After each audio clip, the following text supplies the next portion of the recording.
Yup.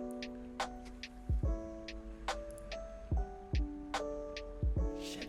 Hello everyone and welcome to Drifting. We're gonna do intros at this point because Sheepy has to fix the cameras. That's the one thing he forgot. Are we recording, Sheepy? Yeah, we're recording. Oh. I remembered to record. I didn't remember to get everyone in the right positions. So I put 10 channel points on that. I believed in you. Only 10 I'm in the channel right points. place. you are. in the I'm right way place. too zoomed in. Sorry. Yeah. It makes sense for...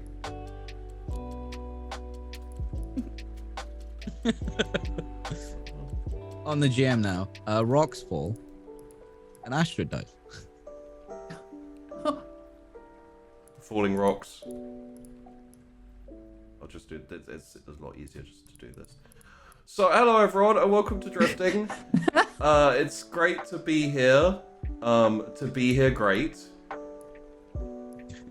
Did you just do a generation game intro? I think so. Fuck, I That's feel a old. Bruce Forsyth thing. I'm trying That's what to. that Yeah, is. he did. He did the generation. Wow, game. it's probably too But old. bonus points Oh for my knowing a God. name. Okay, now I feel old. Taffy doesn't even know what the generation game is. No. I don't know what it is either, and I am old. No, we've had this discussion. You are de-aging before our very eyes. That's true. We found out today that Tess ages the other way to the rest of the population. And eat souls. Interesting. And eats souls, yeah. Eat souls. Yeah. Yeah. For some reason, they're tiny fish souls. Why not? Fish don't wear shoes. But they have souls.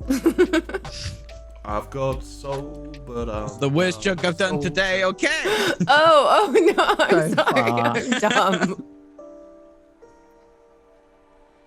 I'm sorry, my brain has not been turned on yet. No, it was a today. terrible joke. It's probably funnier that you didn't cotton onto it. Yes, my eye patch is on the right eye. So, hello everyone. It's going so well. And welcome to Drifting. I remembered to do the. Maybe I can just cut the beginning of the episode off.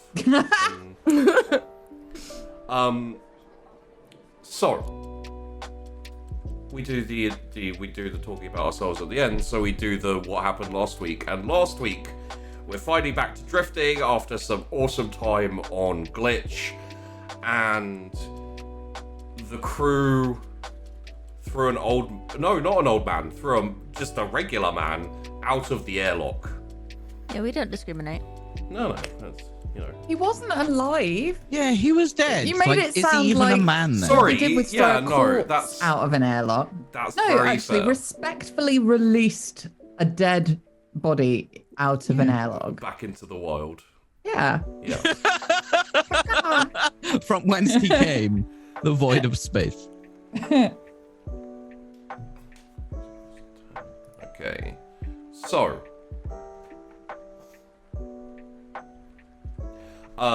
Additionally, they traveled back to the inner system.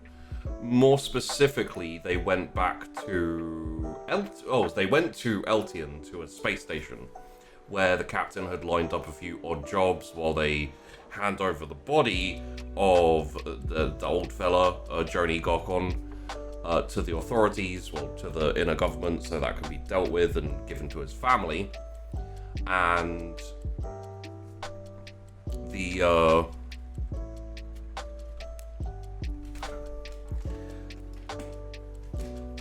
what's the name of the so as you can see, I've been thrown off quite heavily by the cameras.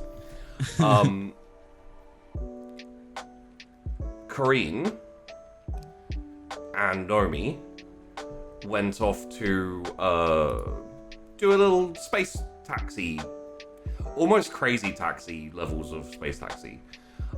Basically flying people around the system. You took some Marines up to a aircraft, to a spaceship carrier, didn't you? Colton and Romy took went to go to see a police enforcer, chief, security personnel to pick up a bounty, and have headed off to go and track down said bounty and arrest him, dead or alive, which there's differing opinions on that. We have options. There are options. And Astrid and Romy went... The captain. Astrid and the captain, thank you, went to see a friend of his who needed some help breaking down a ship, a spaceship that had broken down and needed to be scrapped for parts. She had a problem that essentially her crew, her employees weren't working at the moment, which led to an interesting moment when they tried to figure out what went wrong with the ship, and they realized that apparently electrocutes anyone who tries to touch it. Yeah.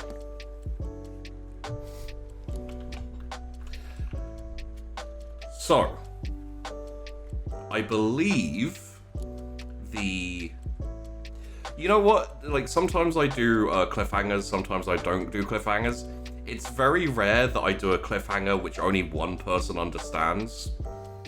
But I did a cliffhanger last week which only one person understood, which was the Crazy Taxi service. I don't think I have it in my notes as to what the name of the company. Delamain. Was that the name of the company? Yep. Yes. Well, that was the name of the taxi service, at least. Okay. They gave Corrine another job, and were just off to go and do that, which was to pick up some VIPs who were part of a company or an organization called Cornerstone.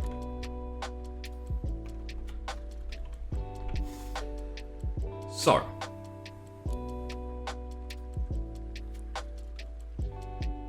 we are going to start off with Astrid and the captain. Just looking at, like, you've cut the panels off the side of the ship. The core skeleton, the core structure's there still. The cockpit and the kind of like engine room / power room is at the back. What you've mostly been cutting apart is the passenger section in the middle. If we go to here, and you are currently in the process of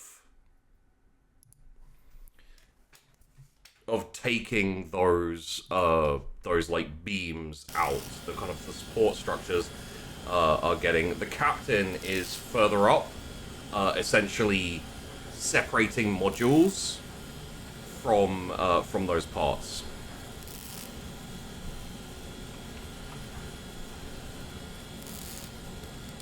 And as you're kind of like got your goggles on, you got your acetylene torch type thing, just taking out the different parts of the skeleton of the ship.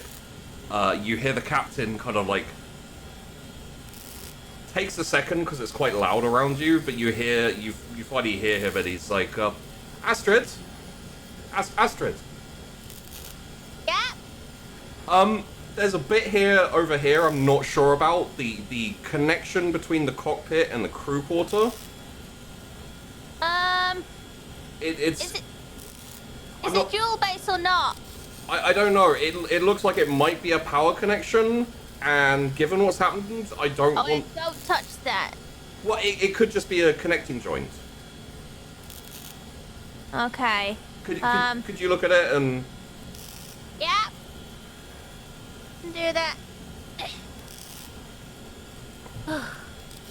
I won't make you roll electronics, but please roll me an engineering. With a boon. Yeah, cool.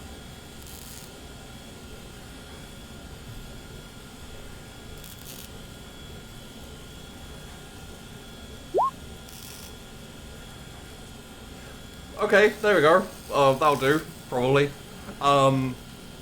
Yeah, that's it's just a connector. It essentially like fuses a component to another component. So once those are all like sliced through, it'll disconnect the cockpit from the rest of the ship.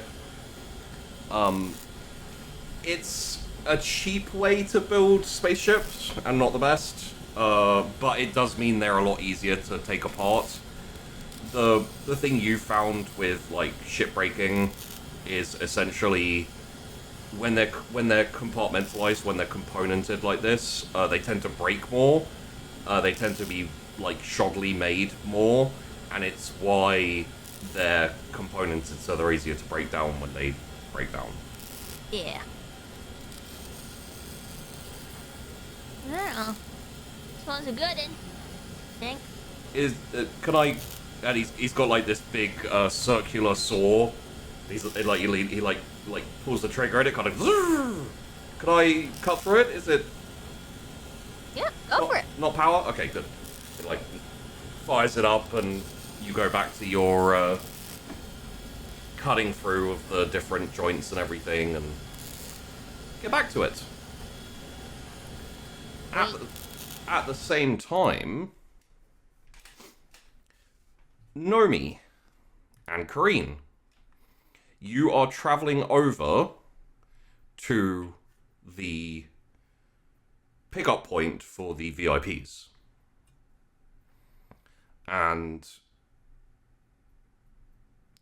I think it's probably worth asking,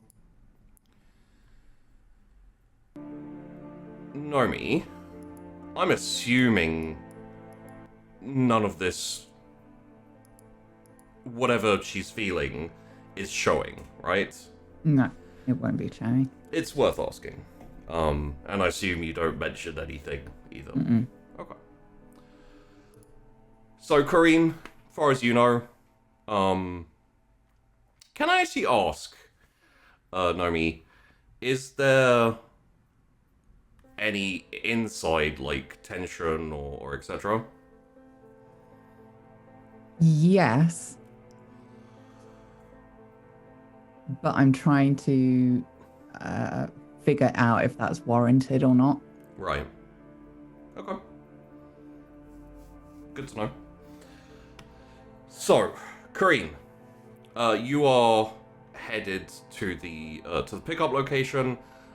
It turns out to be on it's like a landing pad, almost like a helipad type looking thing, on the top of a big, like, fancy building.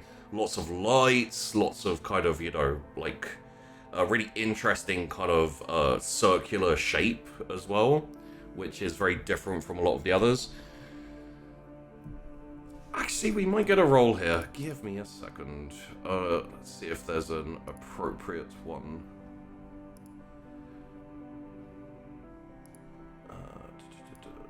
So, I would say, yeah, I'd say either social, just straight up social, or engineer would be appropriate on this. Predominantly for Astrid, but Nomi, if you're paying attention, you can also.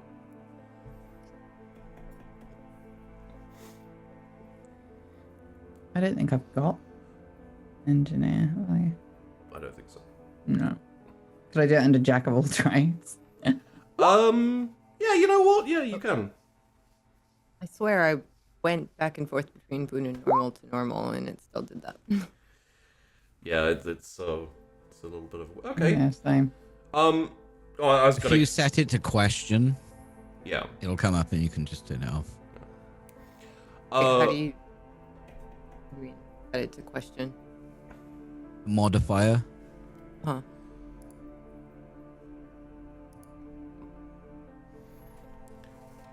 So, for both of you, what this essentially probably means, a lot of the buildings here are very specific kind of architecture,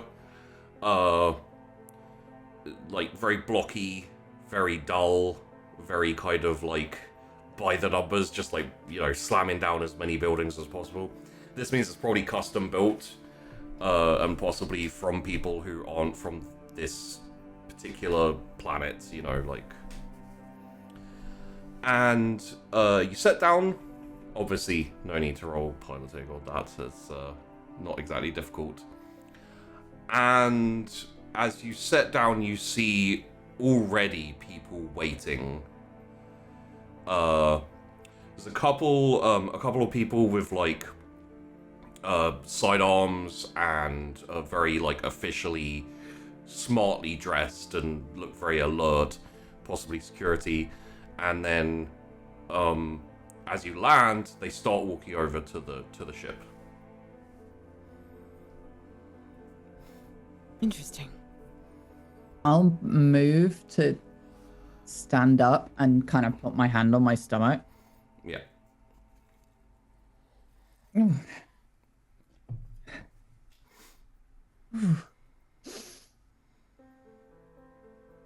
Right. Do I notice that? It depends if she's in the cockpit or not. Are you in the cockpit? I or will the be. Yeah, crew? this is deliberate. This is for her. Okay. Are you all right? I don't know. I ate some. Probably fine. Okay. No, it isn't. And I'll just run straight to the toilet. Okay. Kareen, she's maybe not able to greet the people. Oh. Okay. So, can I? We've landed, right? We're like Yes. situated. Okay. So, I'll walk out there and I will very awkwardly attempt to do what she normally does. I haven't looked at their names or anything like that. I'll just be like, hello, I'm Kareen. I'm actually your pilot today. Our staff member is currently indisposed, but she'll be with you shortly. Please come and sit down and make yourselves comfortable. Right. Hello. Hi. I'm security liaison Dehobara. You say there's another crew member? Yes. She.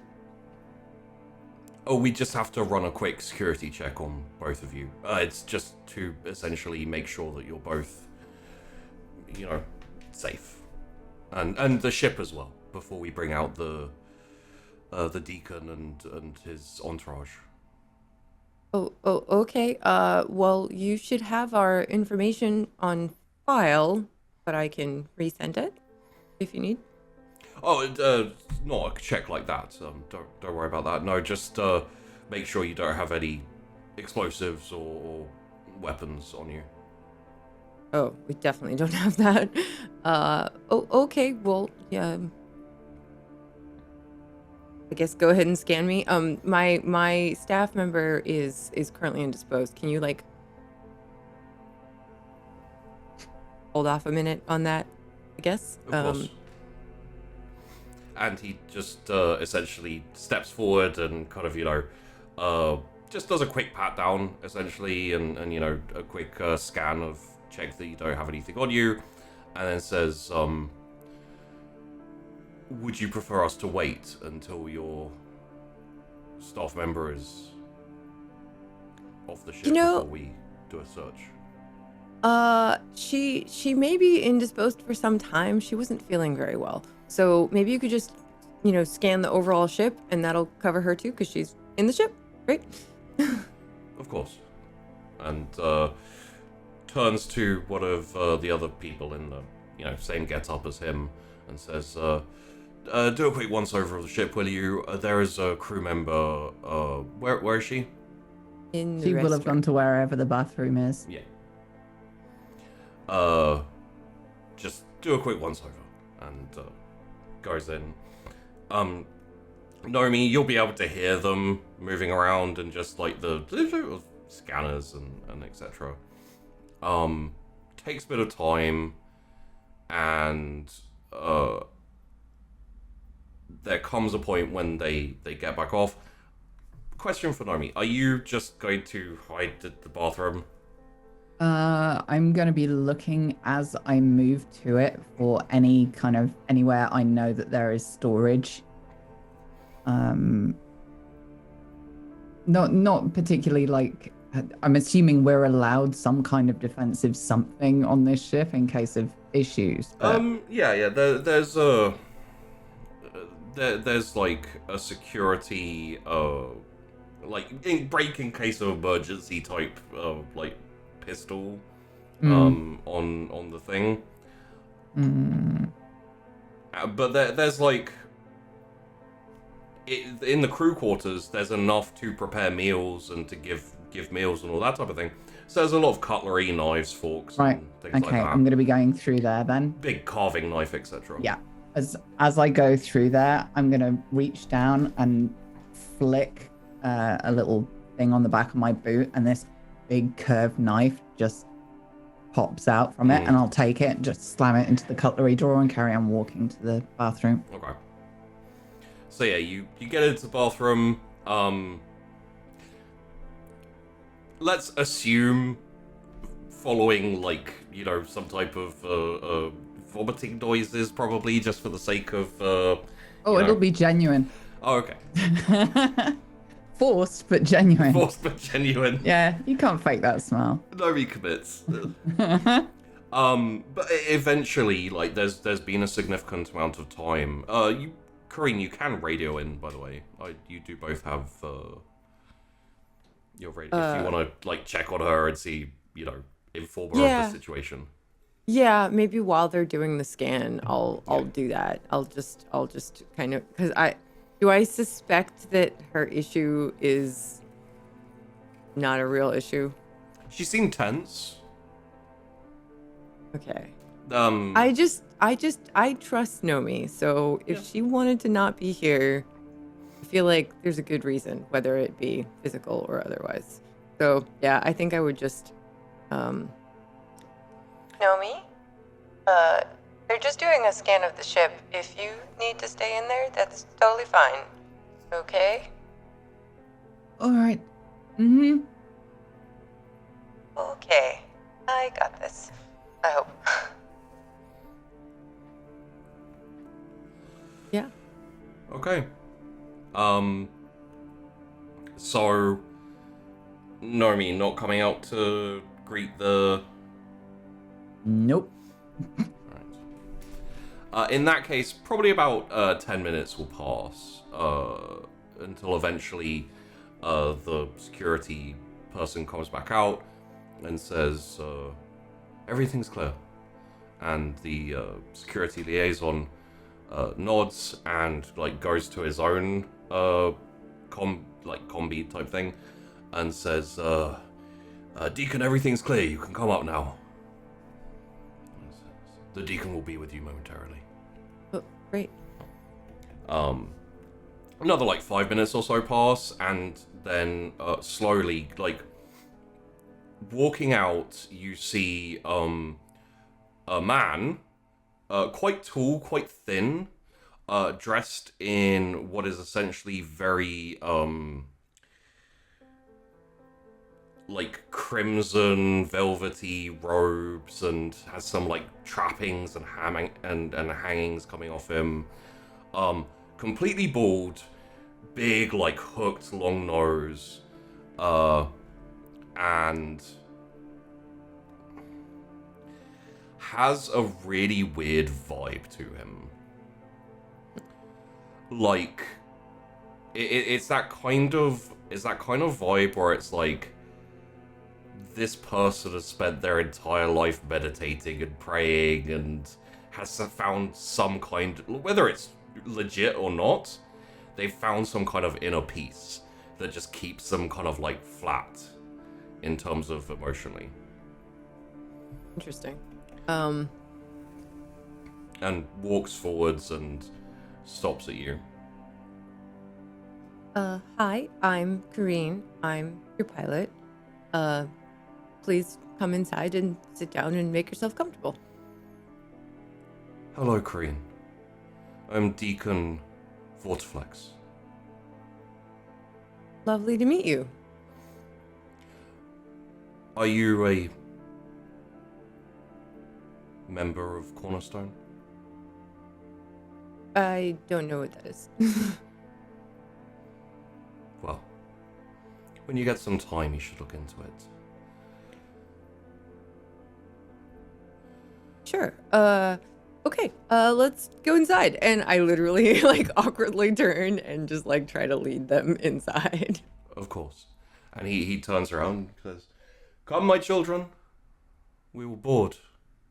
And like starts moving forwards and goes up. And a big like kind of a group of people flock forward and onto the ship. It's quite packed on there once they all start getting on. Some of them are having to stand, some of them are sitting. It seems to be mostly like attendants and assistants and that type of thing. As far as you can tell, the deacon appears to be the only important person, as far as you can tell. And yeah.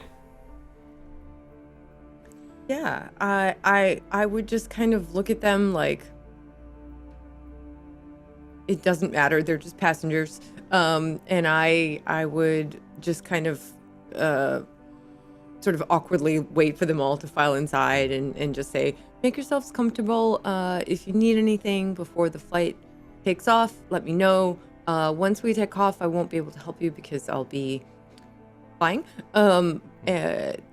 Yeah. I'm gonna assume that Nomi's not gonna come out at all, so I just make sure if they need drinks or anything like that, I kind of get those things for them, and then head into my cockpit and close the door. Okay. And before you leave, the deacon says, "Do not worry, my child. If needed, we can find our own way to what we need." Okay, great. Just as a little bit of added, flavor for you here. Creepy, like you're creeped out by this dude. Yeah, definitely. That's part of why I closed the door. Yeah. Also, Nomi's reaction is just like I don't know what's going on, but it already kind of put me on edge. So I'm just like, okay, I'm just gonna stay away from these people as much as I need to. I'm just getting them from A to B. I'm a pilot. That is all I do. So.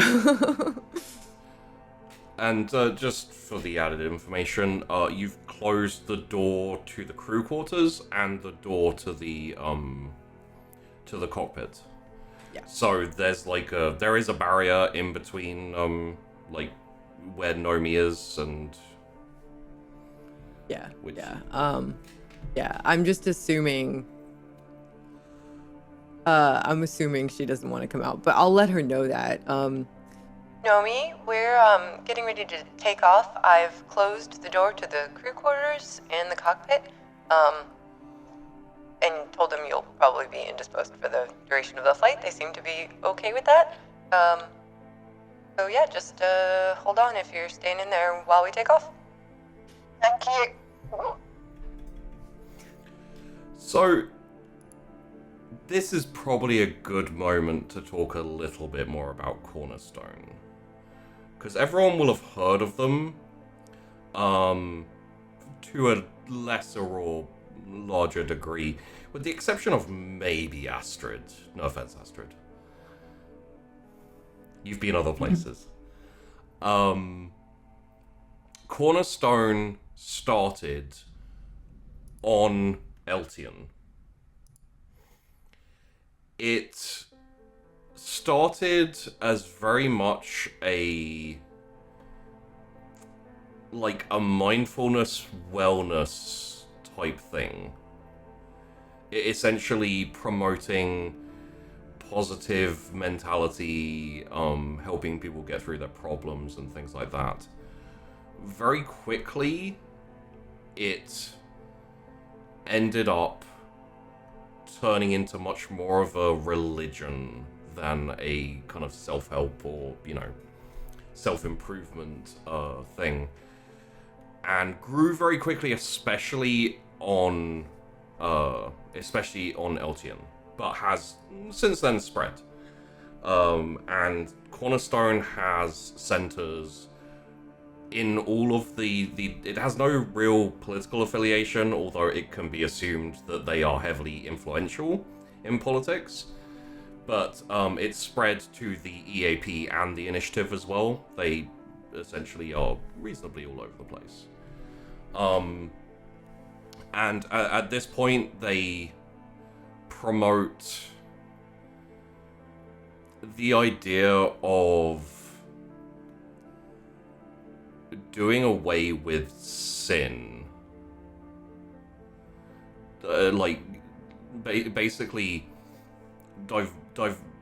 throwing away all your sin, all your worries, all your everything, and concentrating on improving yourself so that you're happy, so that you're content, and encouraging you to pursue things that interest you, encouraging you to get out there and do things. Obviously, those of you who know Cornerstone could probably be like, it's a little bit culty, it's a little bit, but there you go. Finally, Nomi, do you,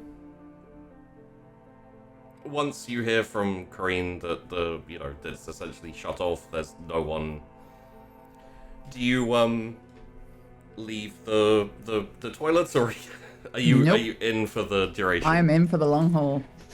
Okay. All right. Yeah, I'm not getting involved in that unless I have to. That's gross. So, shifting over to Colton and Romy. You ever used these stun pistols before? Yeah, now and then. They work? Yeah, it kind of disables your nervous system when it hits, so your motor functions are very hard to control. And, Does it hurt? Oh yeah, incredibly. It's essentially electrically charged gel that attaches to you and discharges all over, like in pulses all over your body. How long does it last? Usually 30 minutes or more, but by that time, you've got them cuffed and... Right. Actually, good point. Probably worth putting on, and he, pulls out a couple of sets of gloves that are, rubberized. Otherwise, when you touch them, you might get pulsed. Right. Okay. Yeah. And additionally, it'd probably be even worse with that arm of yours. Right. Okay. Thanks. So, the captain said that this, and he looks at the sheet. Lifkin Charles has been known to hang around, and you're walking down the street at this point, headed towards the area. It's kind of over in this direction, and there's a couple of bars we can check out that he's been known to frequent. At the very least, seeing as we're not official security or anything, we might have a better job of getting people to talk. Right. I'm a people person. Yeah? Damn it, hang on. And I reach into my sock. And I put it back in my sock. We're not killing, unless it's unavoidable. No, that was a joke. Right. When you make it right. So let's try this bar. Right, yeah. Okay. I like once over his picture so I know what he looks like. It's got a very everyman kind of look, you know, like lost in a crowd. You imagine that's part of the reason why he's been reasonably successful. Because he looks very nondescript and very generic. Yeah, very generic. As you go, you wander into a couple of bars. Nothing really pans out on the first one or the second one. However, you get to the third one. It's this kind of like it's like on the corner of a street. So it kind of like, you know, the entrance is the corner. It's one of those type places.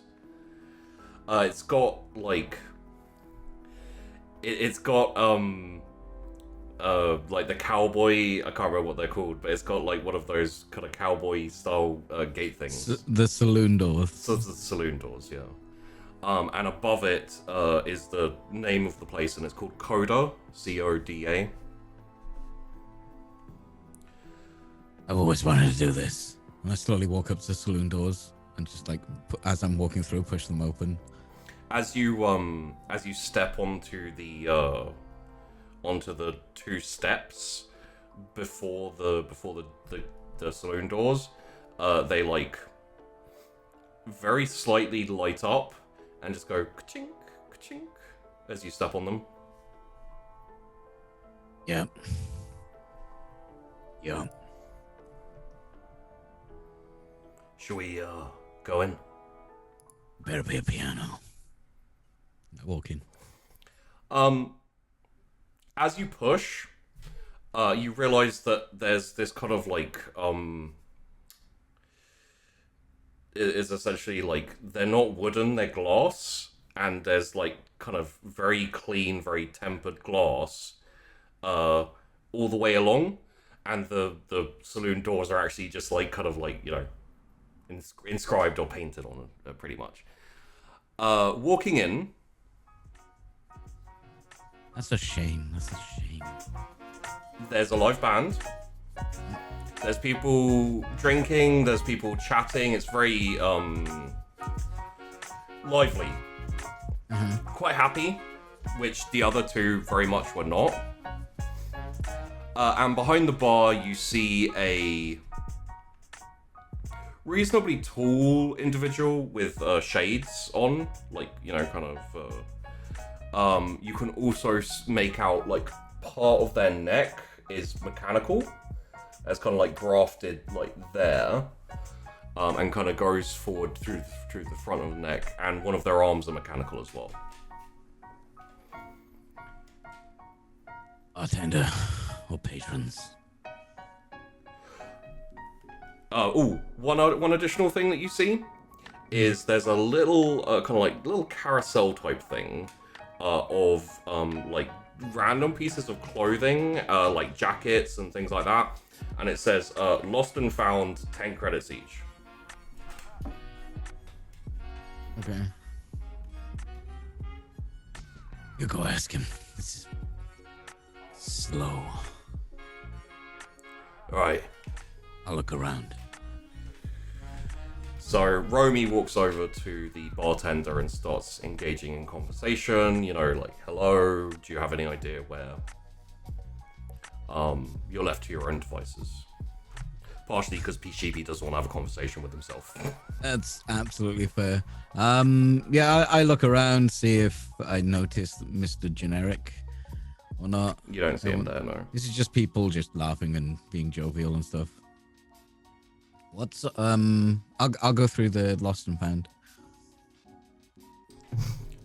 There's like this kind of intense leather jacket with like lots of studs and you know, like gold rings hanging off it and stuff like that. Probably not something you can or would want to pull off, to be fair. There's This looks like Astrid would wear it. Yeah. There's a lot of like woolly hats and scarves, and it generally it's stuff that people take off when they're at bars and just forget about when they've been at bars for too long. I grab one of the hats.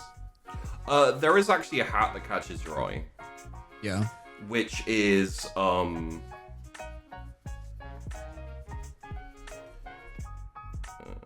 there we go. It's a hat which you recognize because it's a brand from your own home planet. From New Ulphan. It's a there was essentially during the war there was a promotional run where all Marines, all soldiers for the inner government, for the inner armies and navy, got stood a free pint or a free drink the first time they go anywhere, to like any bar or anything. Which is one of the reasons that there is a joke about the Marines always being first in. Because they used to go around to every bar that they could in an area and get the first free drink in each one.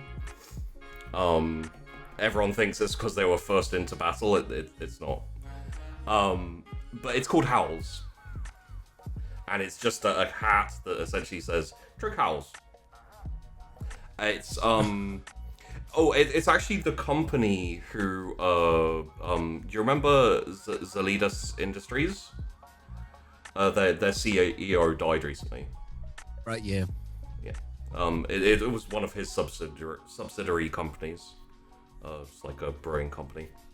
Yeah, I grabbed the hat. Lucky Thunder. I'll take it over to where Romy is. Okay. I assume that's where they take the money for it. Yeah. Hey, you looking to buy how much some for the lost and hat? found? Are they $10? Yeah, 10 credits. Yeah. I'll take this one. And as you, we'll let him do first. As you, like, hand over the money, he, like, holds his hand out and you drop the credits into his hand. And, like, there's a pause for a second, and then he goes, "Did you serve?" Yeah. He's like, it's hard to tell because he's got shades on, but his face is looking towards your metal arm. Okay. So his neck, does it look like military grades? Yeah. Yeah. You? Marines. Army. And I'll rip him off a quick salute. Nothing too crazy, just a... Yeah, it's reciprocated. Can't even remember the last time I drunk. Lucky Thunder. We keep a little bit on tap at all times, just to remember. Did you hear, Eric Rochwood died? I did hear that, right? I knew Yeah, that. it's the CEO. That's the of CEO. company. Yeah. I don't know if I would know that they own this. It's like, like the company that owns Coca-Cola. Yeah, Eric, if I was to compare to real life, Eric Rothschild's a little bit like Elon Musk for New Ulphan, and for the military in general, to be honest. Right. He was a big proponent of supporting troops, and he put a lot into helping them. Yeah, shame. Well, your friend here was just telling me about, you're looking for Charles? Charles, yeah. Well, you seen him?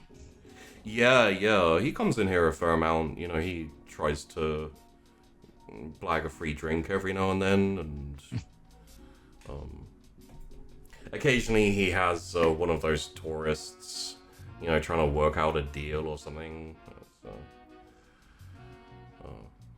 That was one time he almost convinced someone to buy that big Cornerstone building down the road there, which he doesn't own. Oh, he does not own, no. Tourist shit. But anyway, I got no love for the guy, and so I don't mind telling you, he's probably a few streets down. There's a tour agency. He's picked up a little work there recently, taking tourists on tour of the city and the landmarks and everything like that. So he'd probably be there about now. Right. Hey, thanks. I'll drop another 20 credits in his tip jar. Hoorah. Hoorah. Strange for the army to be saying that and not Marines, but that's absolutely fine. Well, you said you were Marines. Yeah. He's not, though. I'll ignore it. He's served. Thank you for your service.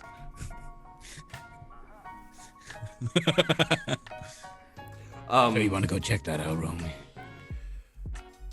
Yeah. I mean, it's the best lead we got, and if it doesn't pan out, then we can get a tour and see if we can find him through there. Don't really look like a tourist, though. There's a lost and found over there. I mean, you look a bit like a tourist now. Yeah. Good beer. You drunk it? Well, I say it's gonna taste like shit, but it tastes like home. You know? Right. There's a really disgusting jacket over there. I'm good. Yeah? Yeah. Because you kind of look like a cop. I was a He's cop. got a duster on and stuff, doesn't Yeah, he? he's got a duster on. He's got like a very low grade flak armor under his jackets. It's very, very obvious. Literally has the stun. Let's call it stun pistol for the sake of argument. Has the stun pistol. It is in a holster on the side of his hip. Couldn't be more obvious, really. Is what I would say. Barkeep, I'll take that. Horrific jacket as well. And I put another 10 credits on the thing, and I go and grab No, the... it's alright, it's on the house. Okay, then I put it in his tip jar. I don't care. Okay. It's 10 fucking credits. It really is, yeah. Alright, put this on. Okay. Take off your duster first. And he like pauses for a sec and then takes the jacket and puts it on over his duster. Do you know what you look like now? You look like a cop who's put a jacket on. He's standing there incredibly uncomfortable and unhappy. Take the duster off. I don't want to take the duster off. Take the duster off. It's my duster. I've had it for over 20 years. I don't want to take my duster off. You're not gonna lose the duster. I know I'm not going to lose the duster because I'm not taking it off. I'm not taking the duster off. You look like a cop. I don't care if I look like a cop. It's my duster. Right. We're supposed to not look like cops. How's he gonna think we're a bunch of tourists if you walk in there with a cop walk, wearing a cop jacket with your cop face? Take the duster off. Fine, I'll take the duster off.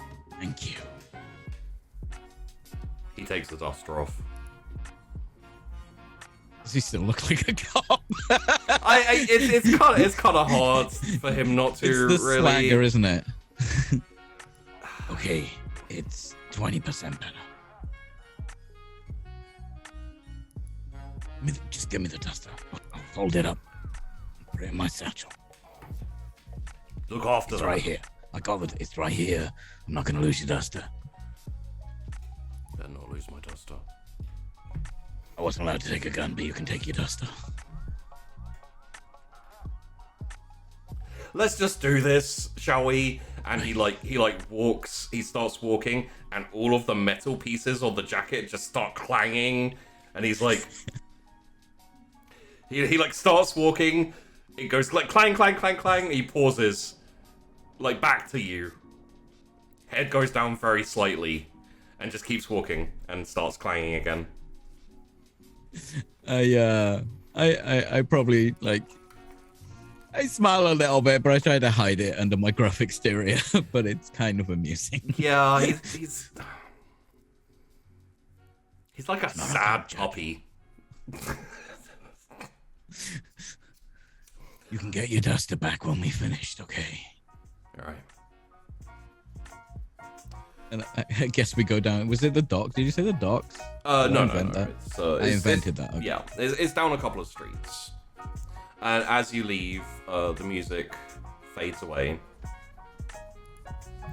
It seems fun in there. But you're on a job. Yeah. And he's apparently got Howl's Lucky Thunder on tap. Ex-military man. Mm. Howl's, again, as we said, Howl's was very popular with the military because free drinks and the CEO did serve. You know, obviously a lot of people from New Orphan military families, they mostly serve in their early years at the very least. And you walk down a few streets.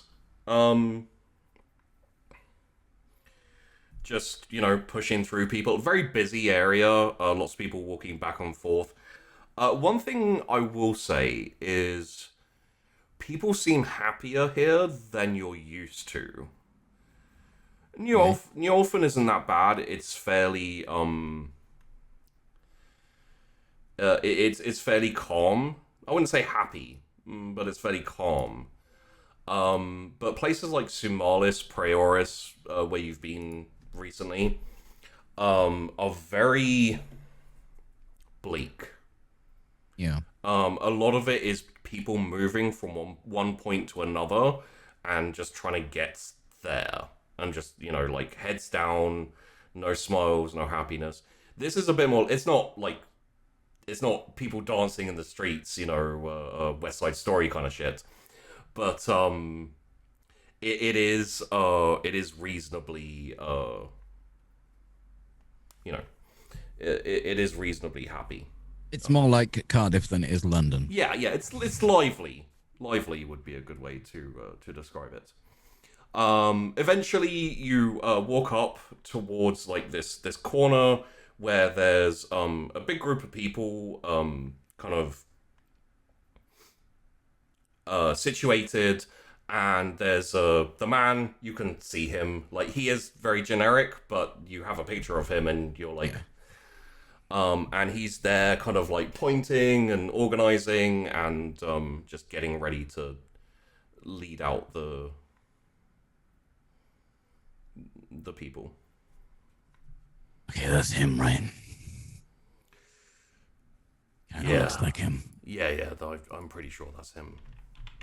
Okay, looked like he lost something.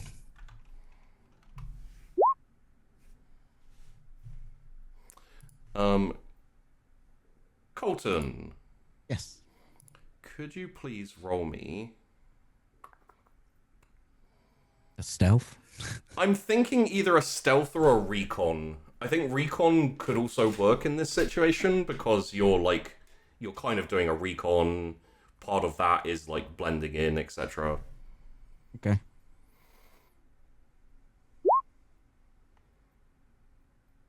That's 7. 7, okay. And let's see what skills Romy has, shall we? Oh.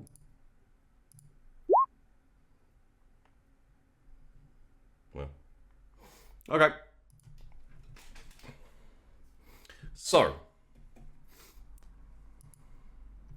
as he's speaking, and he's going, okay, everyone, gather up. So we're going to be going past the famous Cornerstone Health Center. The first one erected on the planet, the original building. Of course, now it's not as important as everything else, and he like pauses and looks up, and he, you know, like you're both kind of either, I don't know whether you were standing there or you're walking towards the group. Probably mingling in the group just to make sure that he was the person. Yeah, and like as you kind of push into the group, he like pauses for a second, looks you dead in the eye, looks to your side and looks at Romy as well, and like, you're quite a bit taller, especially Romy. Romy's a very tall dude, he kind of looms. And there's a moment where he's just staring at both of you. And then he just fucking bolts. Shit. And I just push the people out and I start sprinting after him. And he starts like pushing people out of the way and jumping and everything along those lines. Okay, yeah. I just like bundle through. I don't care. I just push them out of the way because that's my paycheck right there. Yeah. And you start running after him, and with Romy jangling beside you, it's so loud. And that's where we'll switch to Nomi and Kareen. You are partway through your journey. Kareen, you're flying. Everything seems fine, aside from, Nomi seems a bit wound up and it hasn't come out of the toilet. I don't know whether you've been talking with each other. I would have basically left her alone because the last time I talked to her, I just let her know what was going on and she sounded like she was gonna throw up, so I'm just letting her be. And I'm assuming the people in the like passenger space have a way to talk to me if they need me, right? Yeah. They haven't. The deacon said basically we'll fend for ourselves if needed, but we probably won't need much or anything at all. So yeah, I basically would just be flying. I double check that there's nothing kind of on our route that I need to be concerned about. Just doing my thing, just flying from A to B. Okay. Nomi? Yeah. You're still in the bathroom? Yep. Okay. Sorry. No, that's good. You hear the door from the passenger area to the crew quarters open. There's a lot of noise comes from the passenger area. A lot of people talking.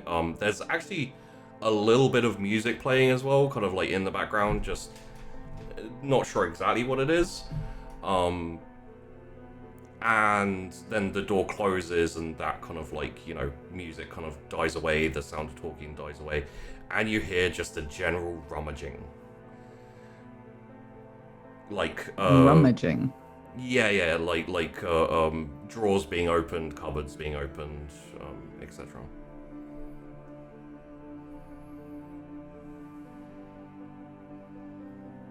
Hooray. There's somebody in the... somebody looking through the drawers or something. What? That's strange. I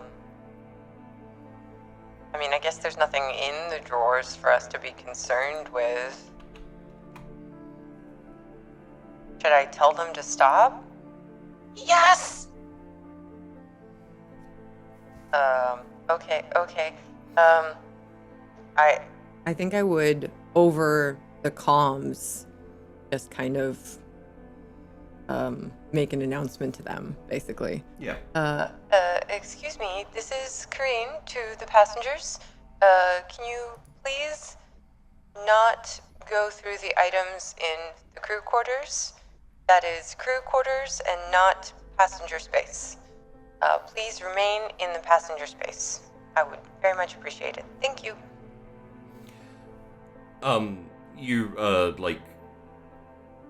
Dobie, you hear a cessation of rummaging, and then you both hear like a kind of boof, boof, boof, like a little, not a banging, but just like a knock, knock, knock on the pilot door, and a voice that says, "Hi, sorry, I'm Initiate Severin. The deacon asked me to find him some water, and you said anything was needed, just..." I did say to let me know. There is a I'm assuming there's a water station somewhere that I can tell them where it is. Yeah. There's water in the fridge. Yes, so there's a refrigerator with some water. You can just grab that there. Okay, thank you.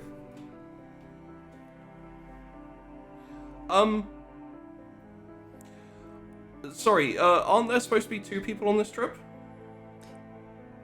Yes, the staff member is not feeling well, so she is in the restroom. Oh, okay, sorry. I hope she feels better. Me too. Thanks. Question. What's the door like into this bathroom? It's just like a crappy plastic door. Like pushes inwards out of the corridor. Okay, I've got the back of my boot jammed up against the bottom of it. Okay.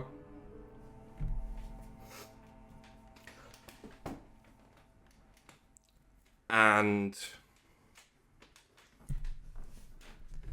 you hear a little bit more rummaging, and then essentially nothing. The door opens, but there's a bit of noise, and the door closes.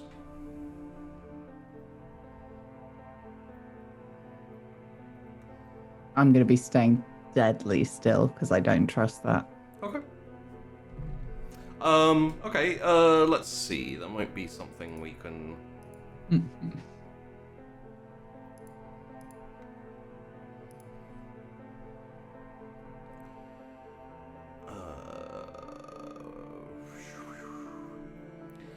A recon would make sense to me.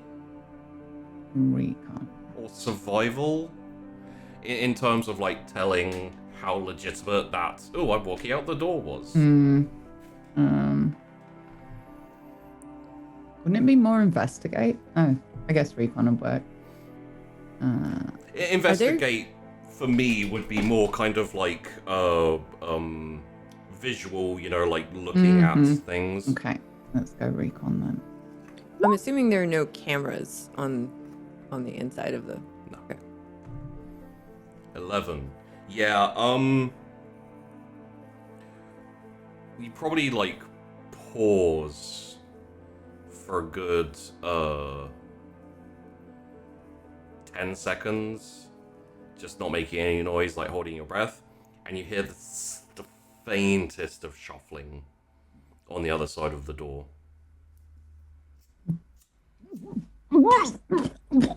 Like, into the toilet.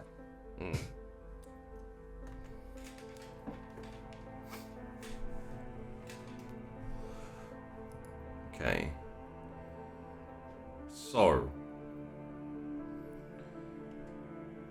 the ride carries on. You get to your destination, which is essentially pretty much a private landing pad, essentially, on the street. It's used for pickups and drop-offs in this area, which is pretty much a it almost looks like a concert. It's got a stage. It has, like statues and big curtains and all this stuff. There's a huge crowd there as well. And when you stop, essentially the VIPs get up and door opens, and I'm assuming you go through to kind of let them out and thank them and all the usual stuff. Yeah. Especially since I realize Nomi is still in the bathroom. I'm just gonna kind of be like, thank you very much for flying with us today. I hope that you enjoyed your trip and your day is lovely. Okay. Green's like a lot uncomfortable with these people. Yeah. And they, the deacon says, thank you, my child. Peace be with you, and, steps out to, like, huge raucous cheering, and people, like, this is, I said this place is, this area is lively. This is, like, fanatical kind of like woo, you know, like he's about to start up his new album or something. And they all file out and proceed through and go to the stage, and essentially you can Question. yeah. The intercom that I've got with Kareen, is it in ear or is it like broadcasting in ear? Yeah. In that case, Kareem, Yes? could you do me a favor and count our guests off as they leave Sure. out loud? Okay. How many did we have initially? It's a good like 50. Wow. Okay. There's quite a few of them. But sure. 1, 2, 3, 4, 5, 6, 7, 8, 9, 10. I keep counting. You keep going to 49. Oh, there seems to be one that hasn't actually left yet. Huh. Let me go take a look, I guess. Okay, be right back. And I guess I'll go back inside and take a look to see if anybody's like fallen asleep in their chair. Yeah. No, you go check the chairs. There's no one there. You check back in the power room, the engine room. As you put your hand on the door to the engine room, you get like a little kind of static shock, like it just kind of like numbs your fingertip a little bit. But you open the door and there's no one there. Do you want to carry on like the whole ship, or? Yeah. I think I would say, Nomi, I'm not finding anyone on the ship so far, but there's definitely one less that's left. So they're on board somewhere. Can you do a scan? Yeah. Oh, good idea. Okay. can You I wanna- scan? You want to go to the cockpit? Yeah, I'll go to the cockpit and like scan our own ship to see if I can find them. Okay. Let's have a little look here.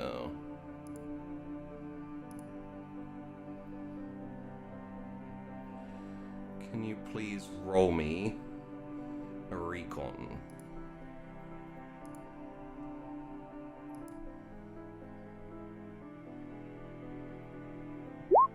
Yay.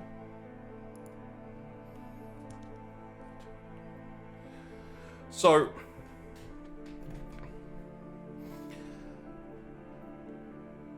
as you question, we've talked about this, but I want the people watching to know, how is Kareen in a fight?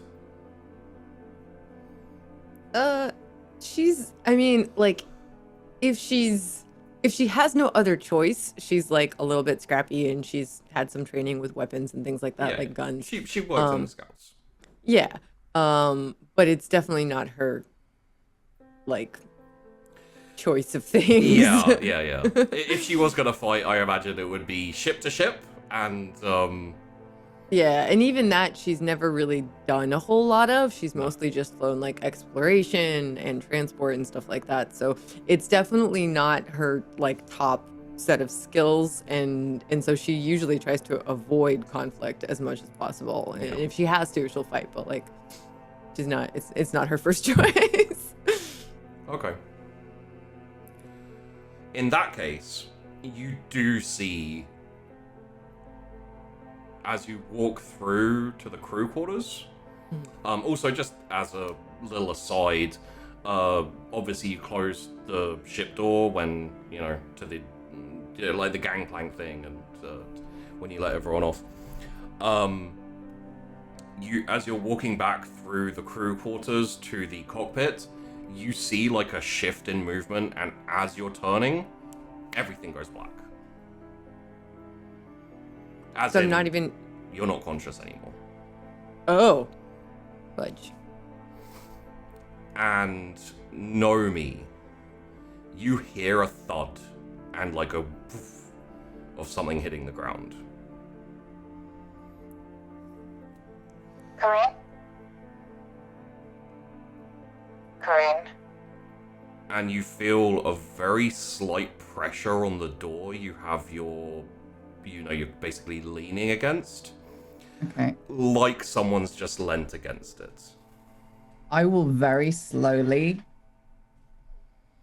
let my boot come away from it so that it's almost like it's just a stiff door as opposed to an easy swing. And you hear someone on the other side of the door say,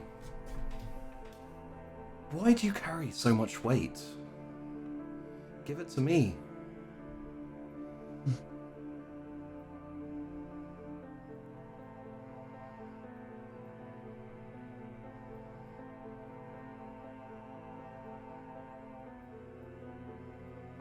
Oh.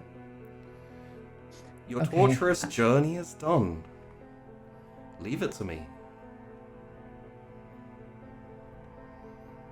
Your sin has held you back. I'll just jam the door open. The weight's still on it, right?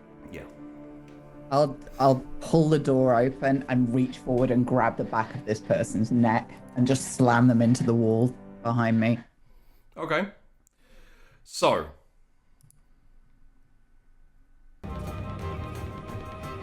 Oh, good. This music. You grab this person and you slam her, and you like pull her past you in this really tight, contained area. Are you making any other move when you grab her and slam her? I'm trying to visually it's arm around the back of the neck and just slam so that they're pinned up against the wall behind me. As her head is going forward and going for the wall, her hand comes up and blocks like that, and then her elbow comes around going for your face. Duck straight down. Yeah. And I'm gonna go for a kick to the side of the knee, like a real bunched up one, to try and snap a knee joint. Yeah, as you duck, her elbow goes straight over you, and she's in an awkward angle. So when you are down and you go for a kind of kick against the knee, her knee buckles and she goes down. But as she goes down with her head and brings her head on top of yours, headbutt straight on the top there. Mm-hmm. And it kind of stuns you for a second, and both of you are for a moment a bit stunned, a bit out of it, and then you're both there very, very close together, just on guard stance in a tiny, tiny toilet. And there's a pause. And we will cut to Colton and Romy running through the streets. A cart is pulled and thrown over in front of you.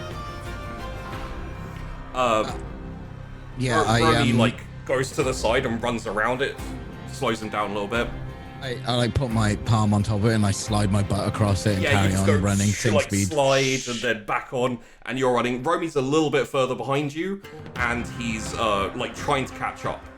The guy kind of looks behind. He's got that look of a hunted rabbit, and he just cuts into an alleyway. As he pushes people aside, and a few people fall over in front of you. You just jump over them and keep running and go into this alleyway. And we cut to Astrid and the captain, who are just cutting things and slicing things, and bits of metal are falling off all over the point. The captain has this look of satisfaction as he's cutting away bits of the ship. The front cockpit has been disconnected and is kind of rolling very slightly. You're right there, Cap?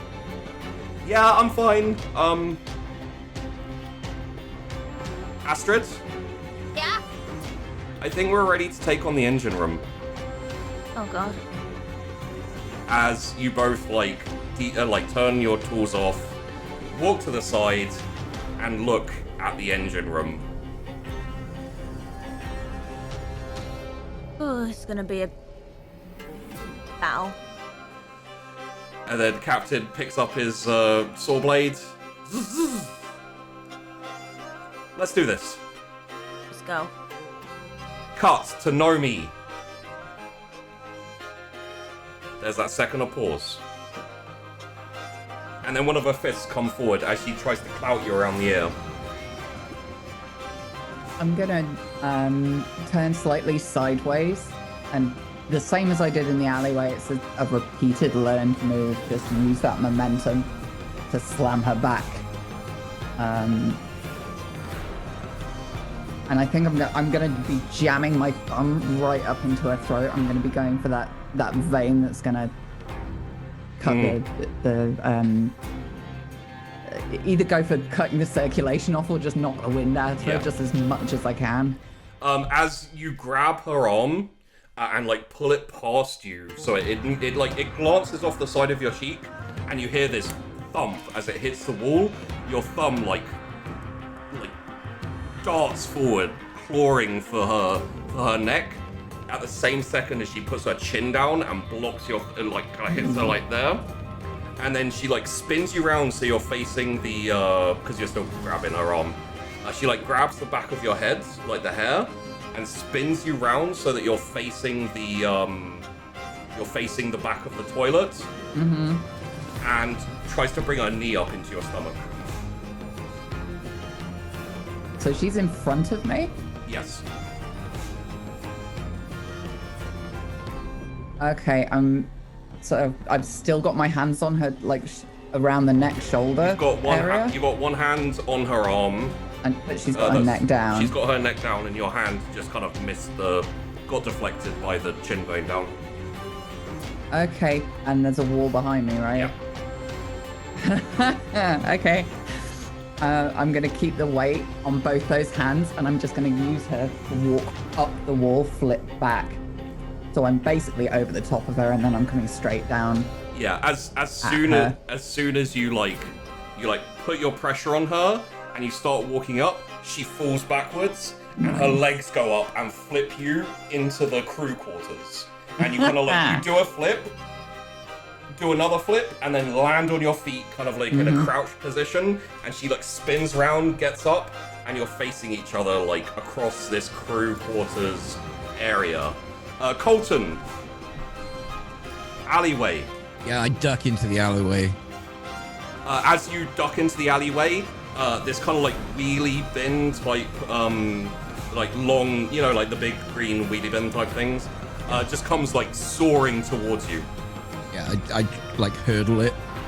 Yeah, you literally just jump. Your mechanical arm on the top of it like springboards you, and you clear it completely and land right in front of this fugitive who's just like... Freeze.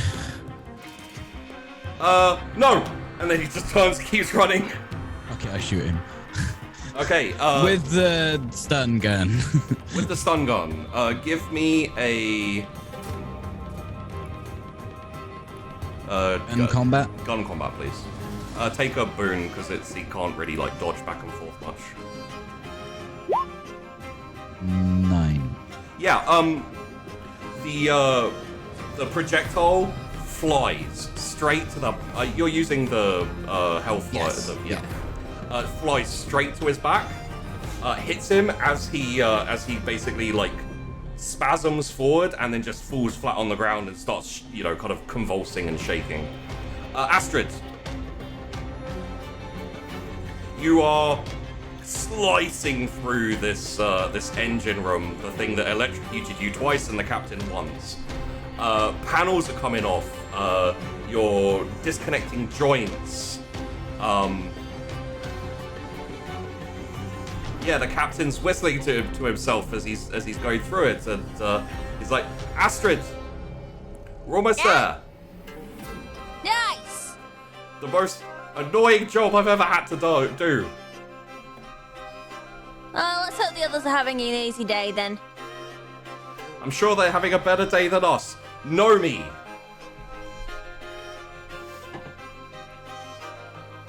Another second pause as you both weigh each other up. And then she darts forward and tries to slide and take out your ankle. I'm gonna leap straight over her, and dart over into the kitchen area of these quarters. Yeah. And I'm keeping my face to her. I'll pull the drawers out from behind me and just grab 2 fucking knives. Yeah. One of them's the one from my boot, the other one's just a kitchen knife. Just a kind of kitchen carving Yeah. knife. And you come up with 2 knives, and she like, as you jump over her, facing her, she kind of like comes out of her crouching position, goes behind her back, and unhooks these 2 like really nasty curved looking knives. They're like proper long curve, but not super long knives. You didn't even let me finish my speech. Well, we know what happens when you finish, don't we? We do. And she goes forward with both knives, and one comes round the side to like the side of your temple, towards the side of your temple. Drop into split, and I'm going straight for the artery in the inside of her thigh. In the inside of her thigh? Yeah. As her first slash over the top misses your head as you do the splits, your knife comes forward to get into her leg, and her second hand comes along and just knocks it away. It like slices the top of her thigh, and she like stops in midair with the first swing and comes down towards your shoulder with the like hard like drive. I'm down in the splits for that, so that was going to be rough. But I'm gonna roll away from it and use. So I end up on my back and use both boots as she's pushing down right on her sort of sternum area. Yeah. Try and push her away as hard as possible. You're gonna have to block the stab. Right, gotcha. I'm just trying to picture this because it's got very complicated. Yeah. But yeah, it's gonna have to be a roll then. Side roll, and just get out of it. Okay, so yeah, you kind of like use your hand that's on the floor to like push yourself backwards and go into a roll. It kind of like catches some part of your leg. You feel like a sharp kind of like sting as you're rolling past, and then you're back standing up, and she's like ripping the dagger out of the ground and just hurls it straight at you, and then charges towards you following it. I would knock that out of the air while moving sideways. I'm just gonna get out of the range of that. So now she's 1 down. And the charge? I'm just moving sideways. Okay. It's fairly yogic, Nomi's movement in combat anyway. It's minimal motion if possible. Yeah, hers is a lot more aggressive, a lot more like, I know it's weird to say, a lot more violent, a lot more harsh. And as you move to the side, like knocking this dagger, which goes spinning to the other side of the room, like sticks into the wall, you feel like a slight bit of cloth getting ripped as like her knife slides past your stomach. And she's kind of like in a slightly lower position with her arm outstretched like that. I'm gonna run the blade as I sort of almost turn into that slice, so it's running parallel to my stomach. Yeah. But I'm gonna slice out with my blade so that it goes all the way up her arm, so it's got maximum surface area to catch. Yeah, And up towards her face, so she's gonna have to move. The blade like slices all the way along her arm, and then you kind of get like hit with a little kind of splatter of blood as it goes up and goes towards her neck, as she like turns slightly and like moves your strike so it goes off her shoulder instead of into her neck, and in the same movement her leg comes from the back in a scorpion kick and goes straight for the top of your head and like slaps the top of your head like that and knocks you back as she like comes back into position. I'm gonna follow that movement then. I'm a little bit dazed, but I'm just back flipping to get away from her. Yeah, and as you do a backflip, you feel the like whoosh of a knife kind of go like over you as you're doing your backflip, and you hear like the twang of another knife like hitting into the thing, And as you come back up, you see her reaching to the wall and ripping the other knife out of the wall. You really need to stop doing that. If it worked, you'd be dead. But it didn't. But it might have. But you missed. And she like flips the knife around into a more kind of like stabby position. Colton. Yeah, I've sat and I'm reclining on the bin that was knocked over, waiting for Romy. Romy like comes around the corner. He's like, this jacket jangles. I shot him. Is he dead? No, I shot him with the other gun. Well, he might still be dead. I ain't touching him. All right. And Romy walks over, like pulls out some handcuffs, and like grabs him. Got the rubberized gloves on. Grabs him. He's still got like convulsing and stuff, and essentially like slaps some handcuffs on him and says, "We've got about 20 minutes until he's fine to be able to move. You want to go back to the bar?" Yeah, they got howls on top. Yeah. They had howls. I haven't actually, no. And he like picks the guy up by the handcuffs and is just like dragging him, like his face is like across the floor. Doesn't matter if we damage his face. I don't think so. And you head off towards the bar. Yeah, I'm trying to hide how exerted like I am because like I'm fit, but I'm still old. You know what I mean? Yeah. So I can do that stuff, but I need some more time to recover. So I'm just kind of Okay. I'm trying to hide how I'm not exhausted or anything, but I'm trying to hide how much effort it took to chase a guy down like a bunch of streets in a city. Okay. Astrid. The final part of the ship is there. Oh! The engine. Oh. All you need to do, cut the bottom out, and then the side so it's disconnected, and you're done. Okay. It's not gonna electrocute me this time. It's not connected to power, so I don't see how it could. Well, you said that last time, didn't you, Captain? And so did you, and we both got electrocuted. I'll do the side, you do the bottom. Hey. Right. Please roll me the electronics.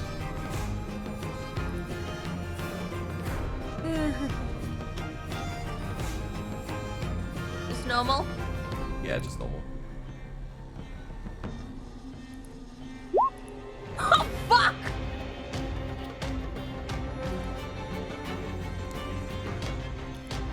So the electric charge you get hit with isn't enough to like throw you across the room or anything. It's enough to like shoot your hair up again, and but you've disconnected it for sure now. And the captain just goes, "Zzz." Oh, there you go. That's fine. Wow. How? There's literally no power to this anymore. How is it possible that? What do you said the power's turned off again? It is turned. It's not connected. We disconnected the. How is? Three times! This is not my fault. This is not my fault. What compensation? Nomi. Dagger. You've got 2. And she says, how about we finish this? Just as an aside, Kareen is unconscious to your, like, just to kind of halfway into the cockpit. I thought that was the point. Alright, I'm gonna enjoy killing you. And she moves forwards, and she looks like she's going to, like, charge in. And then at the last second, she, like, stops, pulls back in a feint, and then goes to the side and kicks off the side of the wall with like a roundhouse trying to catch you like in the shoulder and the neck. I'm going low again. Yep. I duck straight down again, and it's just like a short jab this time. I'm just trying to take out as much of her legs as possible. Yeah. And this time the leg goes over your head and the knife goes directly into the meat at the back of her thigh and just goes straight in there, and you hear like a grunt of pain, and you see the right leg that she's been essentially she was going to land on, the knee buckles, and she starts to go down. As I'm down, then I'm gonna reach up and grab her on the shoulder and kind of almost do a run off the wall so that my full body weight is on her, pushing her down. I want to put as much pressure on that knee as possible so it just full on snaps. Oh yeah, she at this point, the position you're in and the position she's in, essentially you just bring her to the ground and she's there kind of like face in the carpet essentially, like knife in the back of her thigh, and you hear like slightly muffled her just going, "Do it."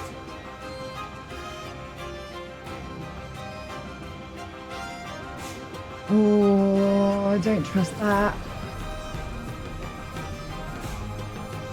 I'm going to take the two knives and sort of spin them so they're downward, and I'm slamming them both into her, like the back of her hands. So both her wrists are taken out and pinned to the floor. You hear her like you see her twitch very slightly and a slight grunt, and that's it.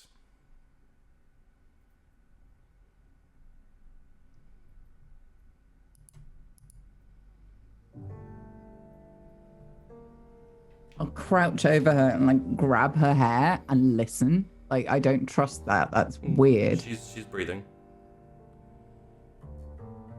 What? You can't Why? finish me off? Why? I recognized you on the crew manifest. I thought I'd take a shot. A shot? I saw the video. Promotional piece. And? You were always a little bit famous. Figured might help me get a promotion if I brought them your head. That's never what this was supposed to be about. Yeah, well, times changed, haven't they? Apparently so. I'll pull the knife out of one of her wrists and press it to sort of the base of her skull. Thank you for flying with Delamain Transportation. Your journey is done. And just slam it right up into the base of her skull. There's a sick kind of shh, and she goes limp. You stand up. I'll stand up and go straight over to Kareen. She's alive. Just unconscious. Took a nasty blow to the head. But, given who that was, you don't know the person specifically, but you know what she is. It's understandable that Kareen got taken by surprise.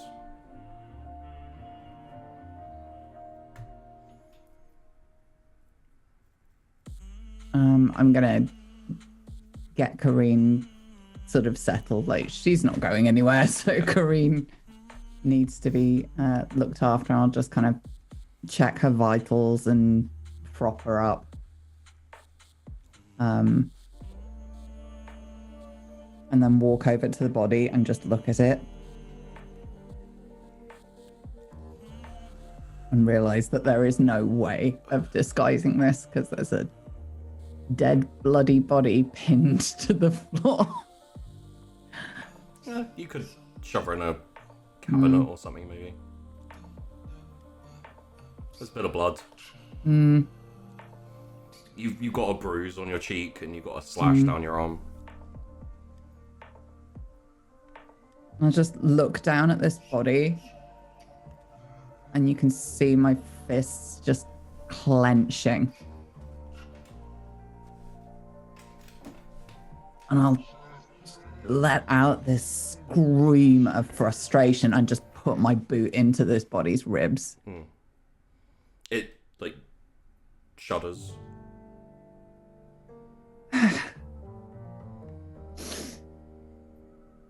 Right. And I'll pick it up, like pull the second knife out, wipe it off on the body, pick it up, go and find some cupboard somewhere, and just roll it in. Go to the bathroom, get towels, wipe it down, get the sterile wipes out of my back, out of my pocket, wipe down the floor. Okay. Korean's gonna be out for a little while. It's she took a hit to a nerve to basically, you know, like, it's like a Vulcan nerve grip. You're out for a while. Colton. Yeah. You deliver the person in the end to the captain. He offers his thanks and pays you. It was, I believe it's 10,000 alive. Wait, it was 10,000 alive, 4,000 dead. 10,000 alive, 5,000 dead. Okay. Yeah, Maybe he was right that I didn't shoot him. Maybe. I mean, you did shoot him, but not lethally. I didn't shoot him dead. Well, this crew isn't really about killing people, so... Yeah, but... it's kind of the point of a gun. Ice flicker down to Nobi. What's your kill count now? You can't count that high. Is it 3 or 4, Nomi? What is your kill count now? Let's not start comparing dick sizes. No. I'm not comparing dick size. I just want to know if it's 3 or 4. Because there's a lot of bodies turning up, Nomi. Sorry? I think he's implying that you killed that guy, the medic. No, it's just rude. It's rude. Implying? Is what it I was is. saying she did it. I haven't told the rest of the cast whether Amelia messaged me and said I'm killing him, and that's why he's dead. So anyway, Colton, you are walking down the street with Romy. He hands you 5,000 credits. You're off. Isn't this for the ship? Nah, it's for us. Oh. Okay. And I just put it in my pocket. He like looks at it. He's like, I feel like you should have another 1,000 just because I didn't really do as much. What? I don't know. No, you know what? You made me wear that jacket. Screw you. Oh yeah. And I pull out his duster. Here. Yeah, and he jangles as he takes off his jacket and he goes, should we head back to the deep waters? Yeah. Well, it's kind of easy. I wonder if everyone else's jobs were as easy. I'm sure they were. I mean, tearing apart a ship. It's an engineer. Yeah. What are I they mean, doing what's taxing difficult people there? around? That sounds pretty easy. Yeah. We had to capture someone. Dangerous criminal. And He threw a bin at me. And we fade as you head back towards the ship. Astrid, Yellow. standing there. Ship literally in pieces all around you.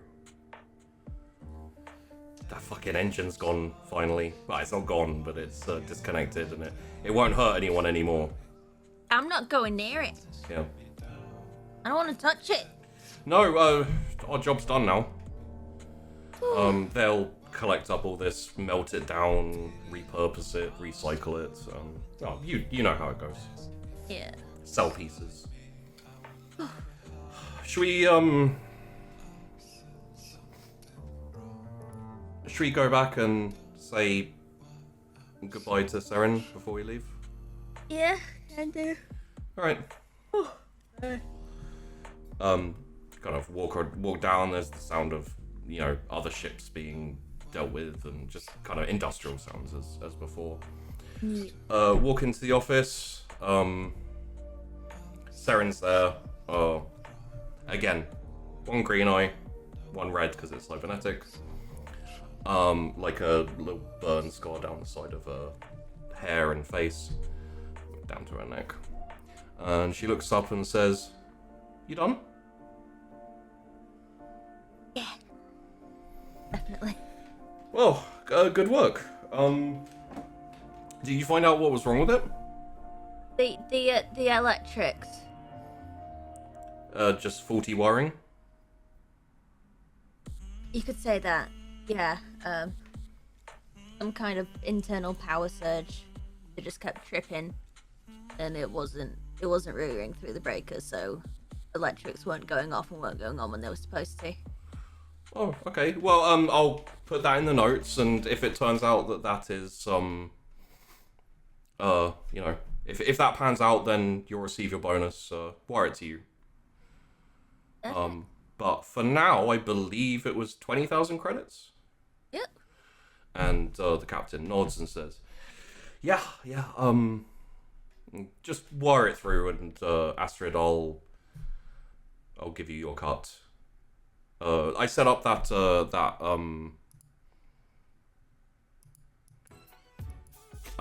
bank account for you, so I'll just wire it into there." Perfect. Thank you, Captain. And Seren looks at the captain and then just kind of looks at you and lingers on you and says, actually, Astrid was your name, right? Yeah. I've already introduced myself, but I'm Seren. Old friend of Fane's here. If you're ever in the area again and you're, finding yourself with not much to do, I'd love to take you out for a drink.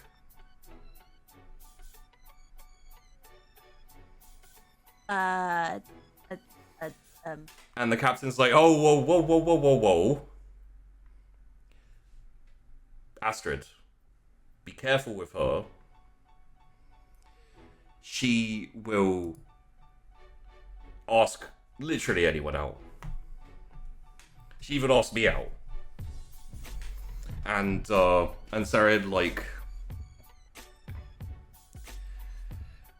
Seren smiles slightly and says, "Yeah, and more for me.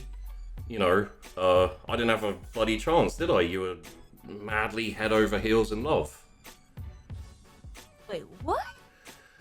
And the captain goes from a smile to more of a stoic flat face, and you see Seren catch herself and kind of hesitate for a second and says, "I'm sorry, Fane." "That's okay."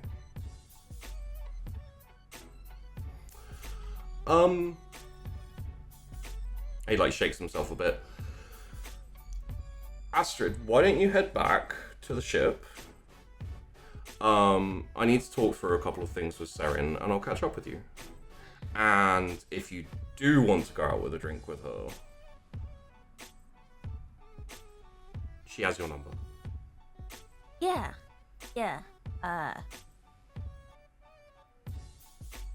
Okay, cool.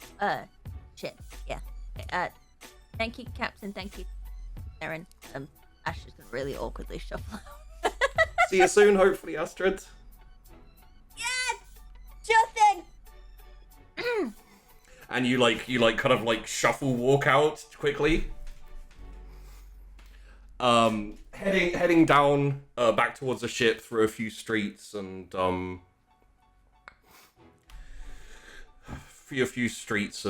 so forth. You're not really paying attention as you almost bump into someone a few streets down the way, and just kind of imagine go and move to the side to go past them. On me. and they move in front of you. And you look up to see like quite a big bushy beard, bald head. Like you've seen this type of person before on the station and in other places. Bit of a rough character. And he says, "I'm sorry, haven't I seen you before?" And he reaches forward, and you go blackout. Kareen, you open your eyes with a banging headache. Oh. What? Oh. Nomi? What happened? You're awake. Good. Oh my god, my head is splitting in half. What the fuck? One of the passengers was investigating, and I don't think they liked you telling them what to do. So they fucking sucker punched me? What kind of Apparently so.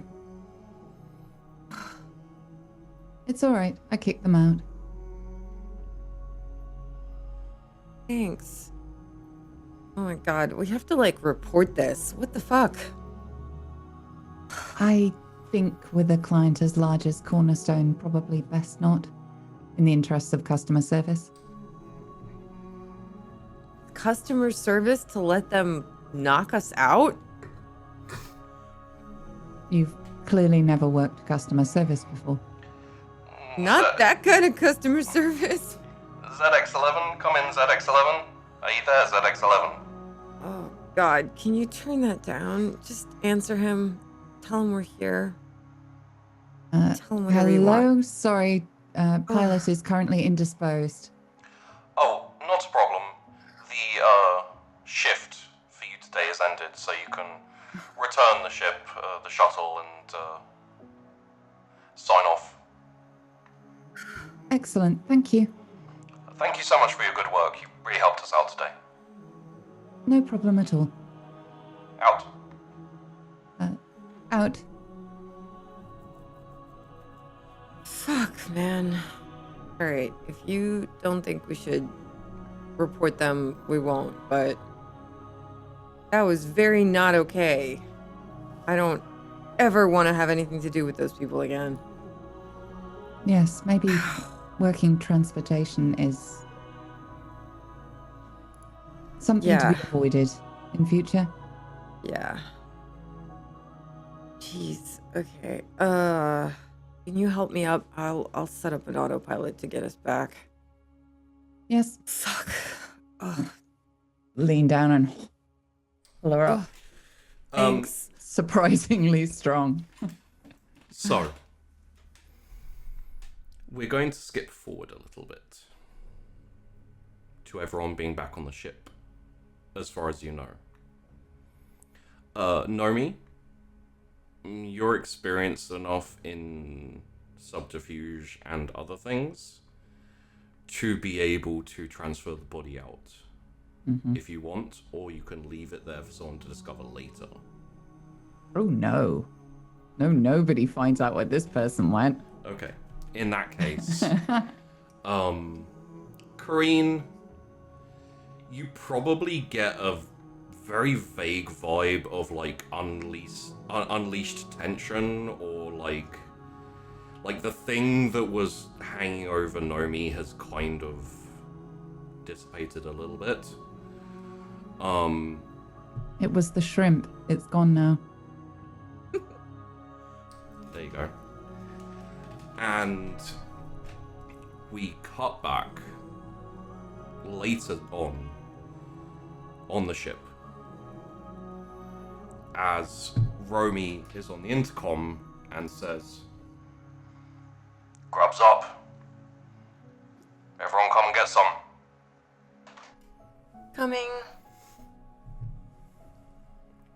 Yeah. Corinne just kind of like stumbles in. She's still a little wobbly. Her head's been hurting for hours. He makes some coffee, sits down. It's just kind of like a little out of it, but there. Nomi will just do her usual, immaculately washing her hands before sitting down to eat. How was your job? Fucking fucked. Yeah. Captain comes in as you say that, and he sits down. He's like, I got electrocuted. I got knocked in the fucking head. No more transport jobs. No more passengers. Yeah, no. No, not unless we like vet them. That was not cool. I think that's fair. And Wait, you got attacked by one of your passengers? Customer service. Naomi managed to get rid of him, I guess. I don't know how. He literally just came out of nowhere and knocked me out. Tried to hide on our ship? An asshole. Yeah. How did you get executed? Electrocuted. I didn't say executed. Okay. Yeah, you got electrocuted? Wait, what? Yeah, we were fixing a we were breaking apart a Trialia transport, marker 11.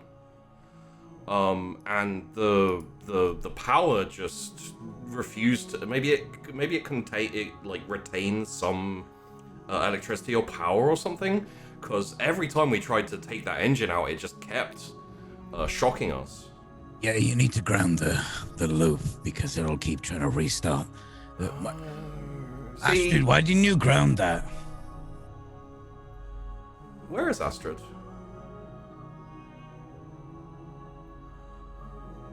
I haven't seen her since I got back. I haven't seen her since I got back. Is Astrid on the ship? Astrid! There's no reply.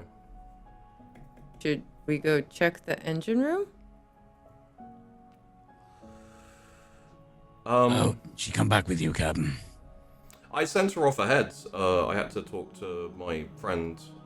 She should have got back before me.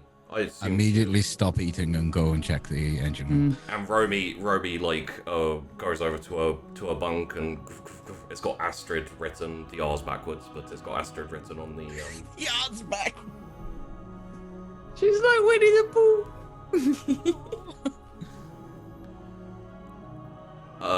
No sign. Everyone kind of convenes back, and it's like. She's not in the engine room.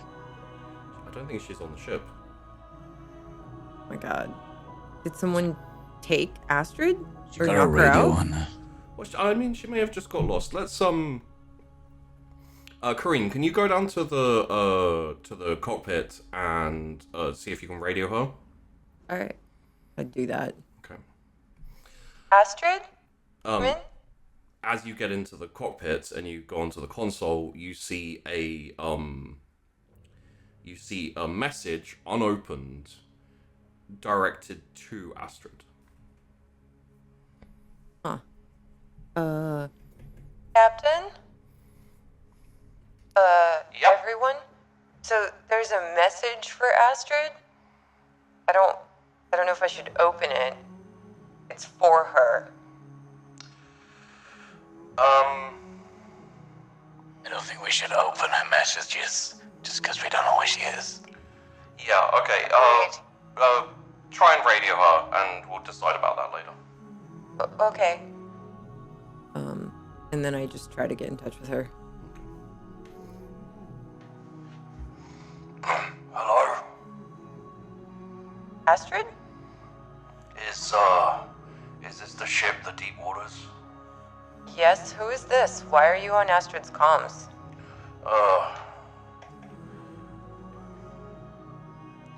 Well, I've taken your crew member. And you can have her back. But I'm gonna need to speak to your captain. Okay. Hold on a second. I switch over. Captain, you better get your get everybody up here. Somebody took Astrid and they want to talk to you. What? Alright, coming right down. Come on, let's go. What? Couple of minutes and everyone's down there. Nomi, I'm assuming you also. Oh yeah. Okay.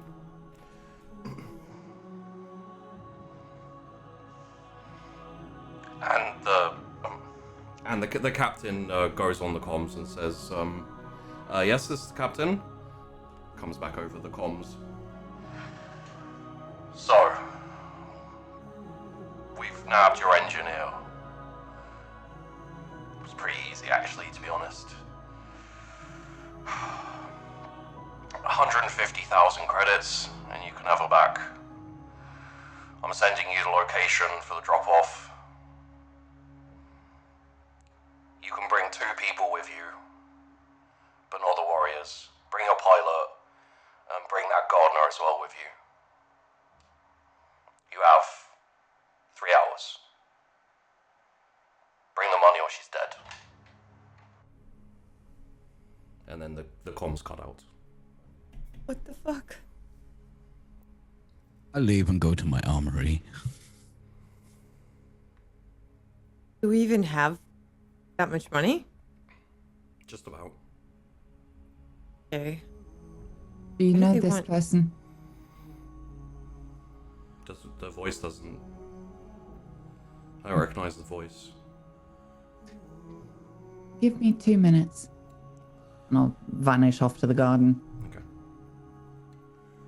I come back in with a kit bag full of weapons. And he like pulls up the console. Location is a deserted area. Was torn down a while ago. We got maps. Yeah, and he like pulls up a map.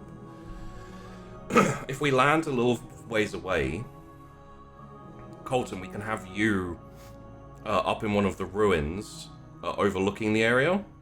Do you have a good sniper rifle, or? Yeah, that's great, but can I get a sensor reading on Sector 7G? Well, we'd have to be closer for that. Where you're currently. My sensors can't reach. You're on the station at the moment. Oh, I thought we were on the ship. Yeah, the ship's on the station. Oh, we can't get sensors that far up. You'd have to be on, like, in atmosphere. Okay, that's good, but they'll be expecting that. If you look in the corner, I can't tell what that is. If that's rubble, I can probably get on top of that. They wouldn't be expecting because it's loose footing. All we need is for you to cover, just in case something goes wrong. I'm going to fucking shoot him. No, because that will put Astrid in danger. At the very least, we get Astrid first, and then maybe we can think about getting I'm on. not giving this fucker money. I'm gonna give him lead. No. This is an order. We're giving him the money, and then we'll see maybe about getting it back. I'm not letting Astrid get put in danger. Does everyone understand that? Okay. Kareen, Nomi, I can't force you to come with me. But if you're okay with it... I mean, I'm not a pro fighter or anything, but I can handle a pistol if Colton has one for me. We shouldn't take... No weapons at all? Okay. Captain, permission to speak freely. Yeah. This is fucking stupid. What would you prefer to do, Colton? We send in a small, covert team.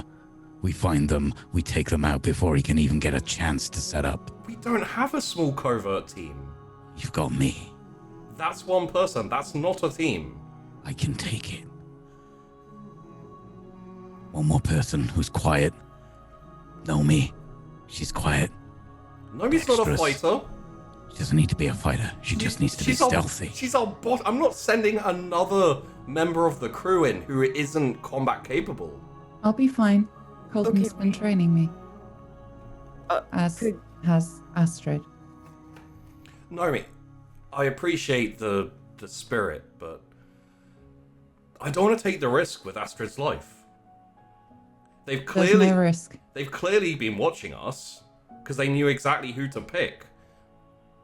They clearly haven't been watching very closely. Look, with them meeting us, this is an obvious fucking trap.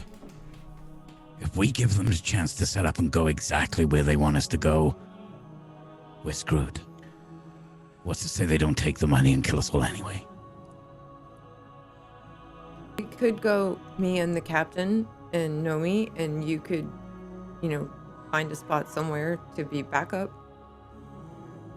Colton, Or Nomi could go with you. I don't know. if you take position overlooking the area, you can cover us. And if anything goes wrong, I'll give you the nod and you can open fire. But at the very least, I want to go with the option that's the least danger to Astrid. We have the money just about. We can make the exchange, and then later on we'll see about tracking them down and giving them a very, very good murdering. Don't like it. And if Nomi isn't there, then they're going to be suspicious about why we didn't bring one of the people with us who they asked for. We've got to at least try to get her back. And These people currently think they are in a position of power. They believe that they hold all the power and that we have been taken advantage of. It would suit our ends if they continue to believe that. So we play the part. We give them exactly what they want. We make them think they're winning. we'll Bait and switch. suit up, flak vests, hidden weapons, just in case. Most likely they're not going to want to start anything either, so we'll make the exchange. Everything else after that, we'll figure it out. Okay? I'm gonna need full sensor readings of this area. We'll get them. Alright. Everyone go get suited up. We're heading out 30 minutes. Okay. And what follows is everyone, you essentially get fitted out a mixture of Colton and Fane, the captain, gets you like a flak vest. It's basically just a kind of sheet metal, bulletproof kind of, in the front, just to stop any body shots, pretty much. The captain has his pistol. He puts it, tucks it in his back. If you want a gun, you could, or anything else, you could both basically take something with you. Yeah, maybe just, they didn't say to not be armed, No. did they? So maybe just a small pistol, like something Green's comfy with. I've got Katie that Colton gave me, but I also have my needler. You just can't see it. Okay. I'm gonna give Kareen and Nomi some small holdout pistol, and I'm gonna stuff it or instruct them to stuff it in their like boot or something, because people never check the boot. Yeah. I also have that knife back in my boot. Well, I'm not putting it in the boot, so I wouldn't do that. I'm not like, I'm going to put this in your boot because you can't do Dad. Put my gloves on a string through my coat. it. That's just useful, okay? It is. So, we fade back in to all of you on the ship, decked out. You have your hidden weapons, aside from Colton, who has quite a large rifle, I would imagine. Yeah, I've got a large plasma rifle, or plasma accelerated slug. Yeah. Like a Gauss slug rifle. It's the size of Colton's rifle directly proportionate to how angry he is. Yeah, I would say yes. I'm like fully like Spec Ops kitted out as well. I've got like a throat mic and stuff. like full-on utility vest that's full of like ammo, and there's like a sort of like a combat knife in there, and a combat shovel, because you never know when you got to dig out when you're a sniper. Ooh, nice. And the captain has a combead basically attached to, so you can two-way. He's just going to leave it open, so you're going to hear everything that's going on, and he'll hear you, but obviously he won't communicate directly with you. And he says, do you think we should have a code word for if everything goes bad and it's time for you to kill everyone? Not us, please. Not us, yeah, no, that is... Thank you, Green, that is worth saying. Everyone, or the bad people. Yeah, maybe clusterfuck? Does that make sense as the thing to say? Hello. Hi. Or here is the money. We're gonna say those things, aren't we? Yeah.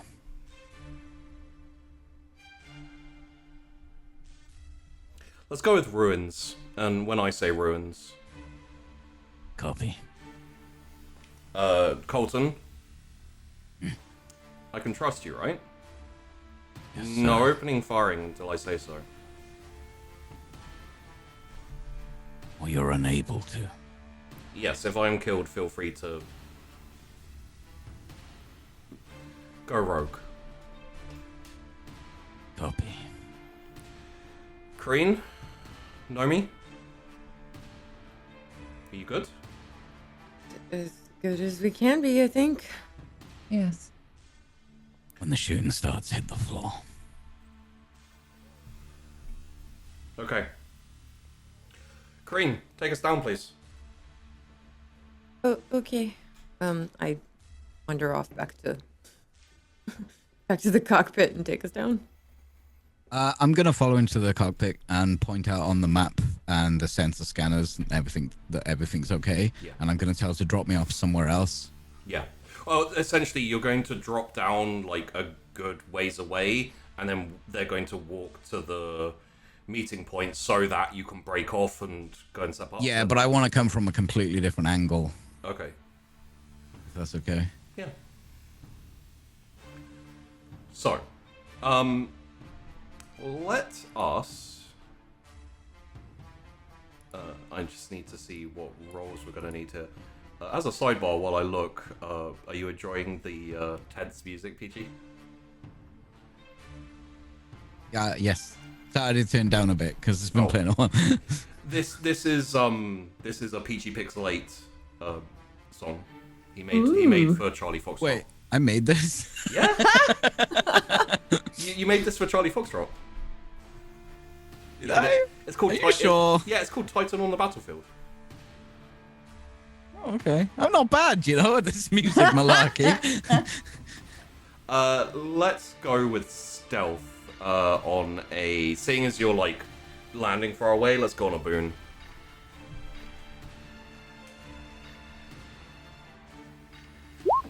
Oof. Okay, takes you longer than you'd like. So, essentially, by the time that the crew are almost there, you're just setting up. It's gonna mean you're not gonna have as much time to pick out targets, and so it's gonna be a bit like you should make it, but there may be complications. Okay. So, Nomi and Kareen and the captain, with Romy staying back on the ship, walk forward into essentially like an open courtyard area. All around you, as you've been walking through this, by the way, it is ruined. So it is like the hollow shell of buildings with bits of masonry still sticking up, like windows with no glass in, that type of thing. Very dark, and no like natural light. Except for when you get there, there's a reasonably large, like, set of glow lamps set around the center, with 3 guys there. Sorry, additionally, I didn't mention this because I got distracted. Additionally, when you did the scans, there are only 3 life signs in the area. So. Kareen's just like I'm looking around really uncomfortable with this whole thing and really worried. Don't worry, Kareen. And he like slaps his chest. The flak armor should stop it. Should stop any low caliber bullets. Oh, actually, good point. This is something that Colton hears. Colton, and he says it quite quietly. Colton, if they have any heavy ordnance, take that guy out first. Yeah, copy. Alright. Should be fine. And walk forward into the light where you see a very large man with a big bushy beard, and 2 other guys with him, both quite tall, quite built. They've got like very dirty clothes, very kind of like it looks like the type of stuff you see Fane wear, the type of stuff you see Colton wear, like maybe ex-military, it's hard to tell. And the guy with the big beard has Astrid in front of him with like a gun kind of like lazily at the side. As soon as they walk out, I'd like to immediately acquire targets just to see what the situation is. So the guy with the beard has a pistol. The guy on the right of him has like a large, what looks like a kind of light machine gun. And the guy on the left has what looks like maybe a machine pistol of some kind, submachine gun maybe. A kind of MP5 looking thing. Okay. And as they walk in, the captain says, Astrid, are you alright?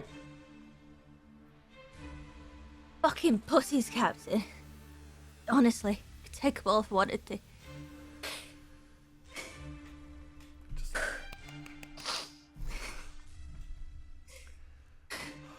It's alright.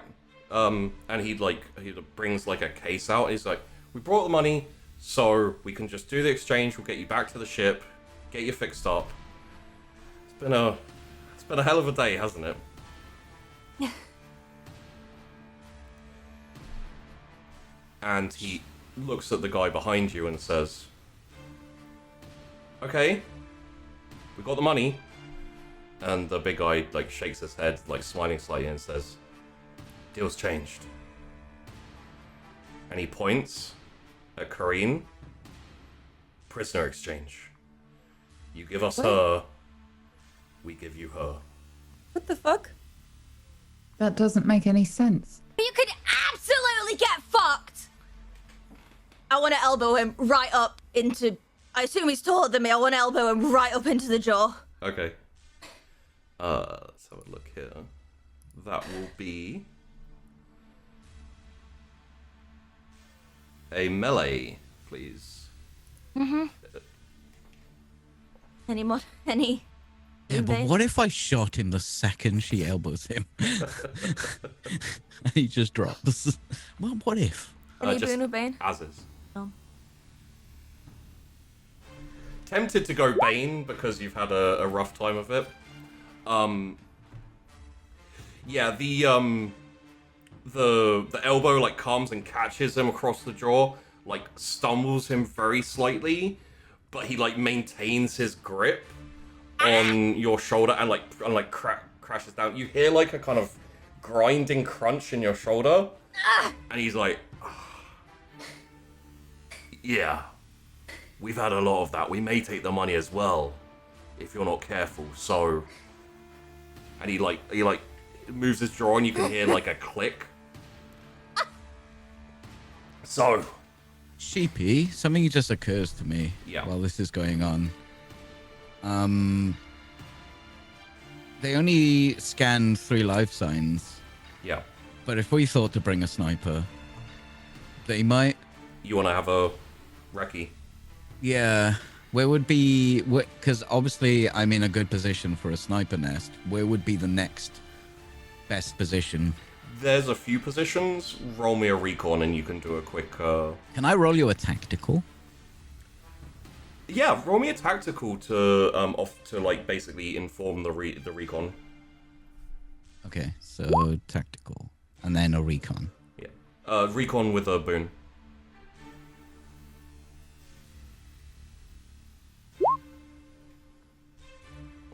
So, you have your scope like aimed, and the problem is like Astrid's partially in the way of the shot for the guy who's holding Astrid. There is also the guy with the what looks like a light machine gun, or at least a heavy ordnance weapon. And you've kind of like going back and forth between the two, and then you decide, and then you know essentially, let's have a look. Possible snipers. You like move your gun and flip the scope, and it goes from regular vision to night vision. And you just do a sweep, and you spot, as you go, you spot like ruins, you spot high towers, and just essentially do a sweep, concentrating on those areas, everywhere where it looks like a sniper might be. You don't bring anything back, so as far as you can tell, there isn't one. Okay, then I will acquire target. I'd also, I'd probably be communicating with the captain a lot. Yeah. Can't acquire contact with the big guy. Can we all Astrid is in hear the way. this? If you brought beads with you, then yeah. Currently The sighted on the second guy he with the big says gun. that, there's this little noise, just this, and I'm going to shoot Astrid with my needler gun.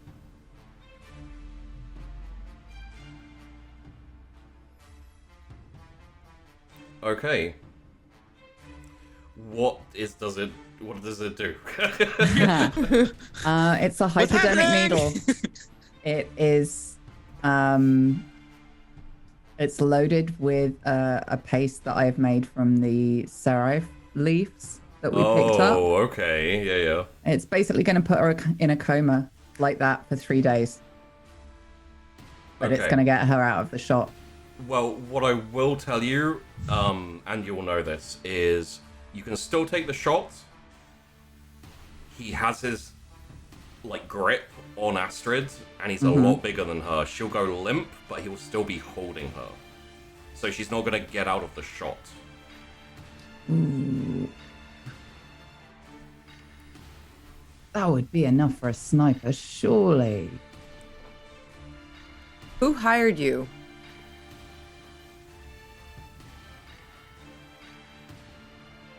Your dad did. Do you have any idea how much money he's offering to get you back? Fucking dick. Fine. I don't want Astrid hurt. I'll go with them. Hang on a second, Kareen. And the captain like puts his hand out in front of you.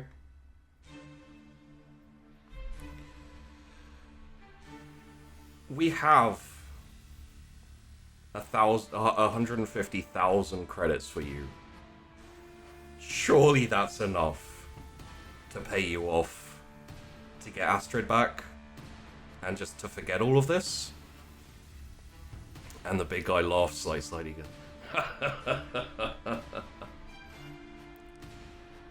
Her dad's offering $1 million. And the captain's like,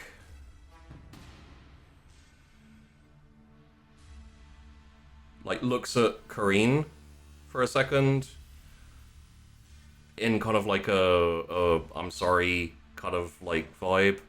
Looks over at Nobi with the same like, I'm sorry. And goes, oh shit. Fire. And just goes back and pulls out his gun, raises it up and shoots. And Pull the trigger, even though he didn't use the code word. yeah. I mean, he shot, so Yeah. shooting the not. I can't get a lock on the big guy because Astrid's in the way. Shot's a bit too hairy, so I take out the guy with the big gun, or I click on the guy with the big gun. Yeah. I want to grab at the big guy who's holding me. If I can grab his hand, I'm gonna bite him. Do it. I'm gonna bite him, and then I just want to use all my body weight and just try and drop myself like a rock to the ground. So either he's gonna drop me, or I'm gonna pull him down with me and use him like a shield. Okay. So roll me a melee. Boon. Colton, roll me a boon, gun combat. Nice. Holy shit.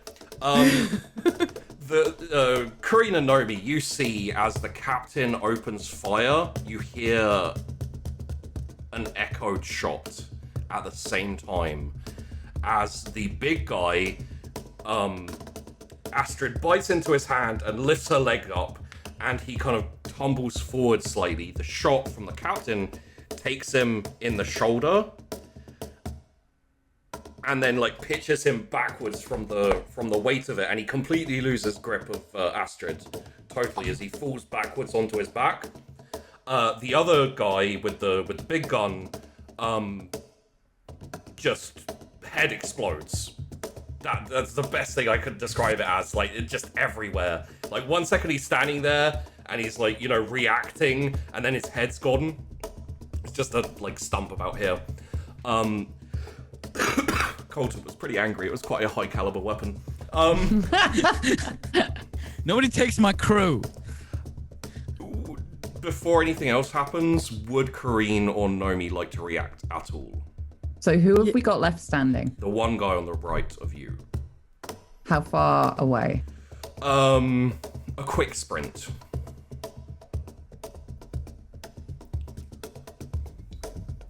Oh. What's he armed with? He has like a kind of like submachine gun MP5 type thing. It's been like kind of strapped to his waist, but his hand is on it, and like he's also in the middle of reacting, kind of, you know, like. Yeah, I'll go for a needler gunshot to him then. Okay, gun combat, please. Just straight for this one. Meanwhile, straight I one. would probably crouch down to grab my small pistol that's in my boot and like not use it, but just like run for Astrid to try to help her up and like help get her away from the dudes. It's a bad roll. That's not too bad.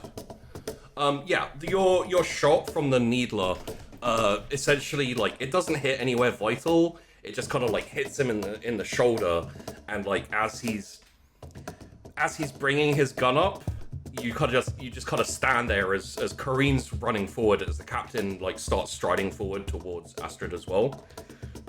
And he's like his gun is like slower and slower, and he's kind of like wavering a little bit. And then he's like almost points it at you, and then his eyes just roll up and he just falls over. As the captain like striding to Kareen, you get to Astrid first, but the captain's like striding towards Astrid. Like Astrid, you see him and he's got like, it's very reminiscent of In the Office when oh god, what's the name?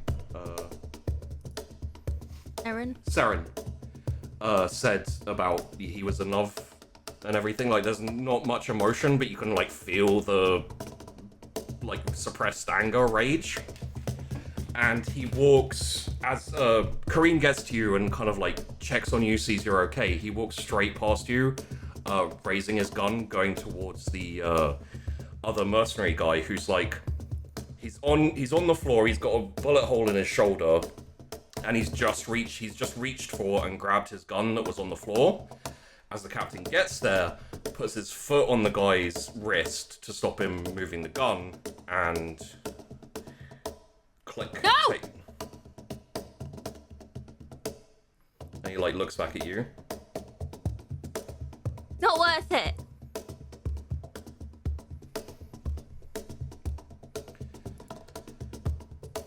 I'm trying to decide if this needs a roll. I would say Just send I would others. say boon. If you, it's down to you, Astrid. Like, do you think this is a roll? Maybe. So, to give you context, the captain is super pissed because it's his responsibility that you were taken. and he's all like also them trying to take Kareen. That may have affected him quite a bit, and he would be amenable to your argument just purely because he's feeling guilty towards you.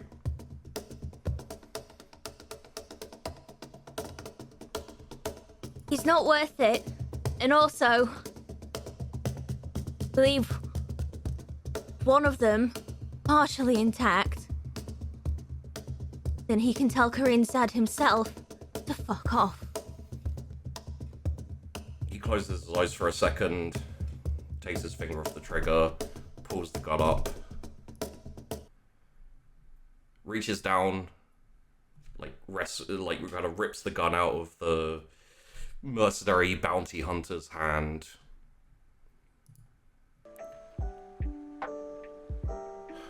Okay. Looks over at the guy that Nomi shot. Nomi, is he dead? No. I shoot him in the head. The one that's passed out on the floor. No, he is. Oh. We need to talk when we get back, Colton. Like, he's shouting that over the radio. I shoot the big guy in the knee. I just help Astrid up, like I put like a shoulder under her and put my arm around her, and I'm like, I'm so sorry. Like right in the knee, so it explodes the bottom half of his leg. Alright, that's enough. Can you get down here? Yeah, and I...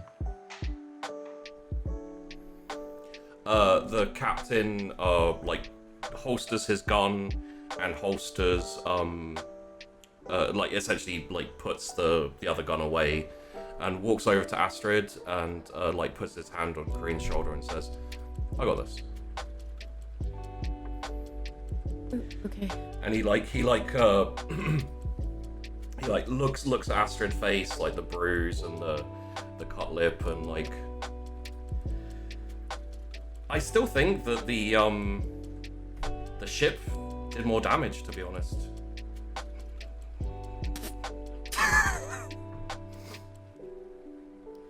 Kareen laughs a little too with that. Alright. I come jogging over with my kit bag.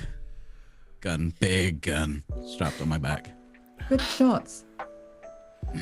And I kneel down roll the big guy over, and I plastic cuff his hands behind him. Before you head over to the big guy, the captain's like, let's head back, shall we? And starts to walk Astrid, I assume Kareen is coming with, and start walking away like, fuck these guys. Colton, you see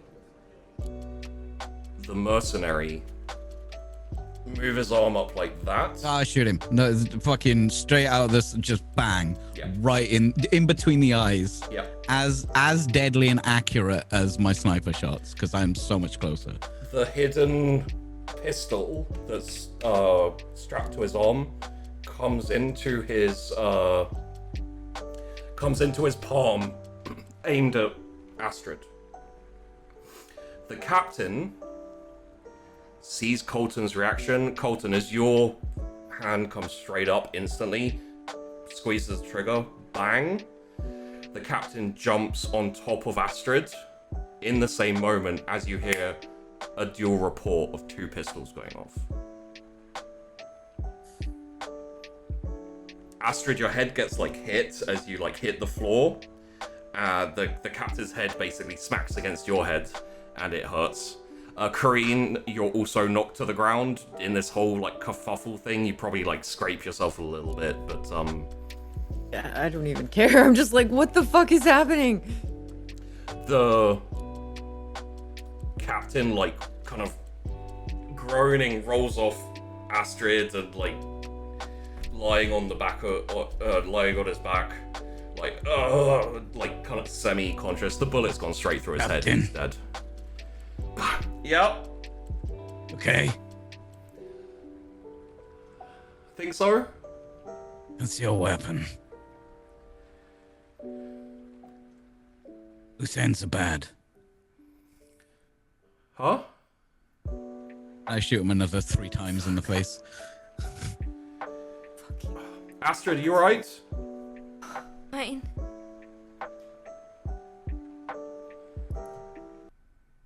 Captain, are you alright? Yeah, I think so. Can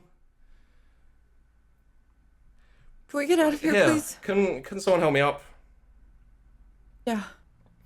You like grab the captain's hand and pull him up, and you see like on the floor where he stood up from is just kind of like a fairly significant amount of blood. God, we really need a fucking medic. Hey, put him down. I rush over. As Sit. the captain coughs,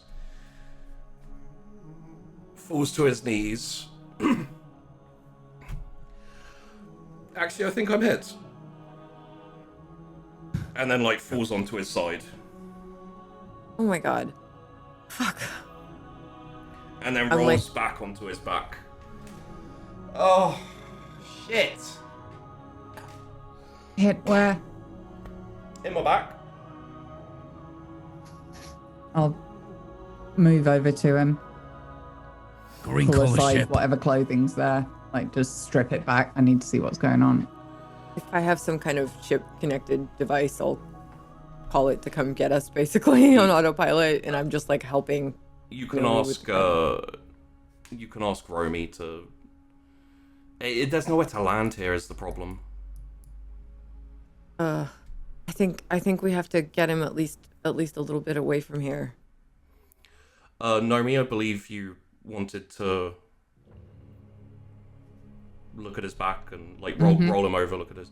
So as you roll him over, there's already more blood pooled underneath him, and as you like take away the basically check his back, there's a hole right at the right shoulder blade, just to the right of the shoulder blade. I'm gonna pull whatever clothing I just took off him, basically ball it up and put it as hard as possible against that wound.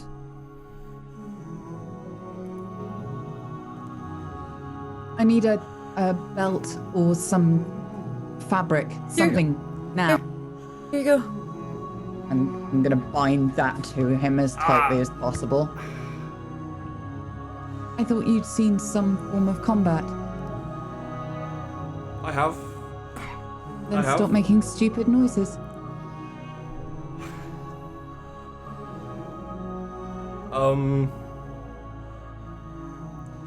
I appreciate the effort, Nomi. But I've seen quite a lot of combat. And I've seen a mortal wound before. So, sit me up, please. All right. Prop him up. Idiot, you should have just let me go with them. I made a promise to your aunt. It's not worth your life. Debatable. Astrid, you heard? Good. Colton? Nice shooting.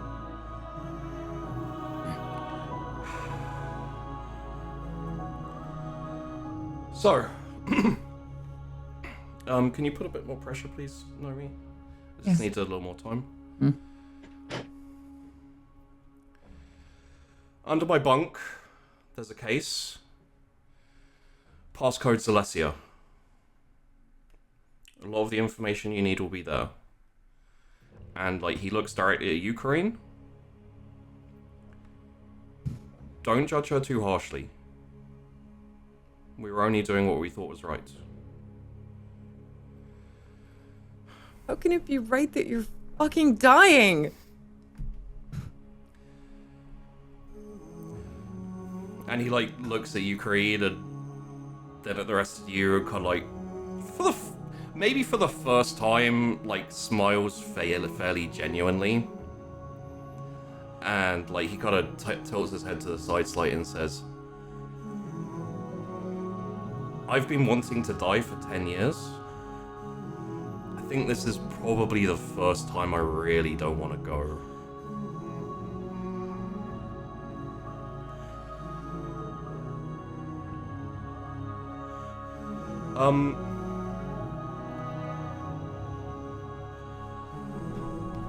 So I've made provisions for all of you. The shares in the ship, and he like pauses and coughs, and then like a little bit of blood kind of comes out of his mouth, and you know he kind of starts to gurgle slightly as he's kind of like choking on the blood, but manages to like hack it out. Possible that it's like hit a lung, maybe, Nomi?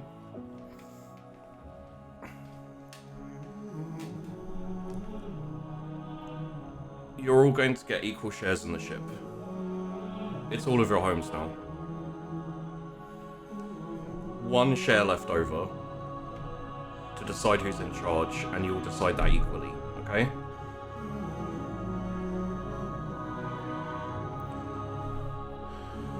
Nomi?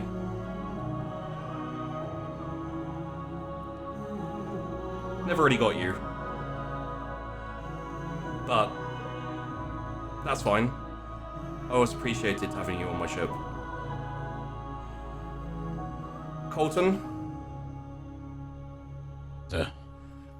Ease up on the bloodlust a little. Thanks. It was always reassuring to have another dependable person watching my back. Kareen? I owe a lot of things to your family. That's why I gave you the job. Don't go back. Go forward.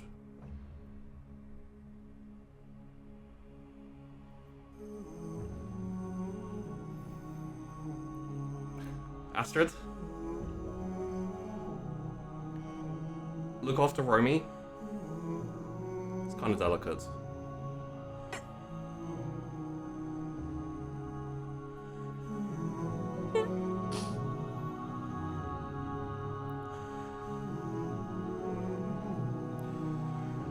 And then he just like he's been holding it in, just hacks up a shit ton of blood. And then like leans his head back like on your shoulder, Nomi, as very lightly a few drops of rain start to fall.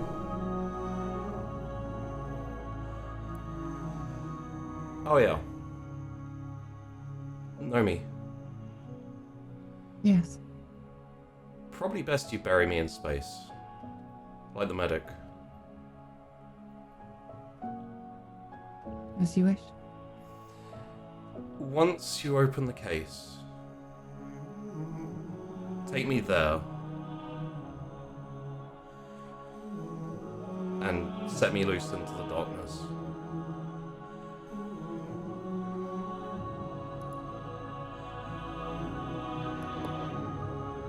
We will.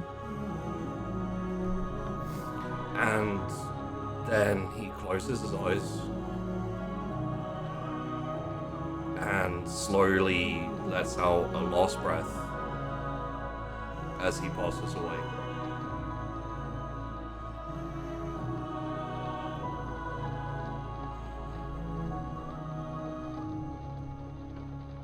Nomi will just take that weight against her shoulder and stay very still. And we'll end there for today.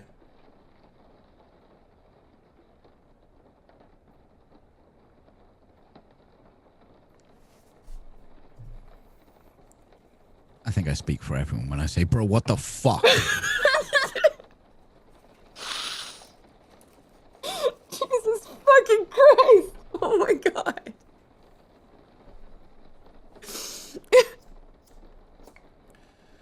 So just to give everyone a moment, I'm going to go over a couple of things.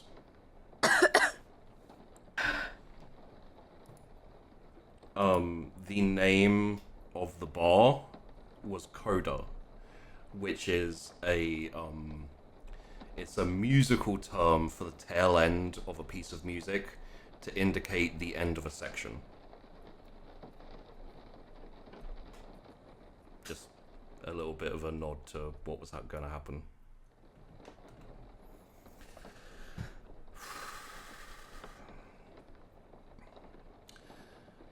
How's everyone doing?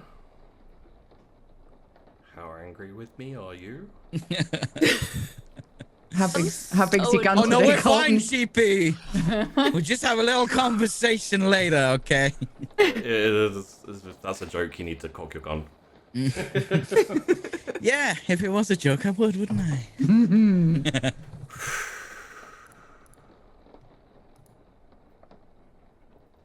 I wasn't sure we're going to get to that today. Oh my god. Yeah. We ended a little early, so round table, open forum, talk about whatever you like, take a little time to recover, whatever you really want. I need to apologize to Safi in particular. This is what she does. Yeah, but there was She a gets traumatized on the internet. That'd be special. Trauma for money. Oh my god. What, cash want trauma? Cash for trauma. Because now I'm thinking back, Sheepy, when you messaged me and you were like, "Would us just try to stop the captain?" I was like, "Well, yeah, she wouldn't want any unnecessary death." And now that's entirely my fault! My fault. Yeah. No, I stopped him. If I let him shoot him, then the captain would probably be alive, and I didn't realize. Yeah, I had but they this wouldn't have ultimatum. taken you or done any of this if it wasn't for fuck all me. I could have just taken the shot. Ah. I was looking at his head. I could have clicked his head.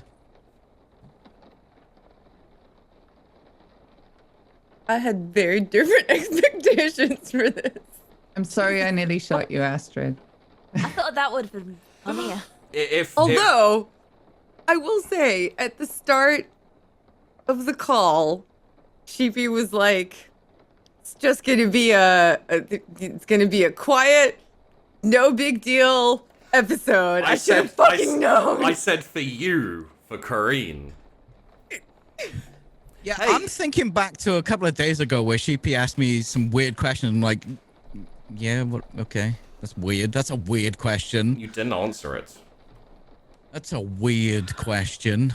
I think I did answer it. I did. Well, I answered it in my head. Yeah. No, I answered it in a way because we were talking. Yeah. But still, I'm like, that's a weird question. And now this. Fun fact. Everyone on the ship started the game with their own special traumas and things they're running from and things they can't deal with, except for one person.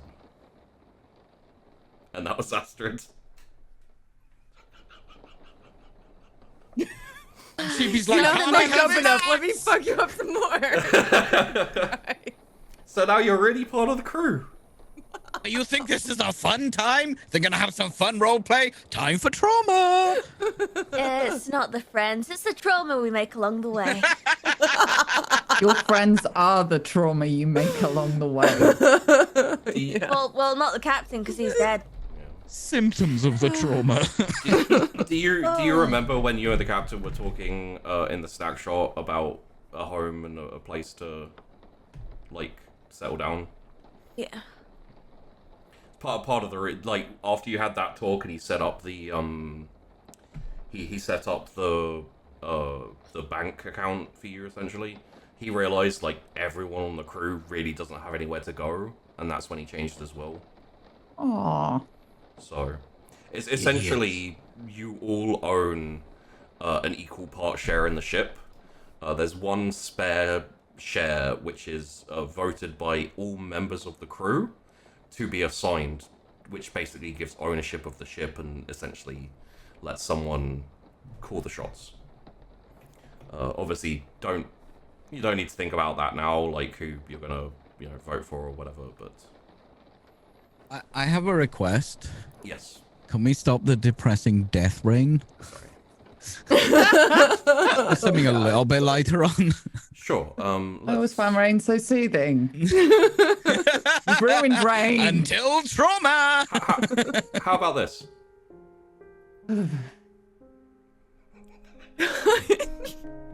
No, I won't do that. That'd be too harsh.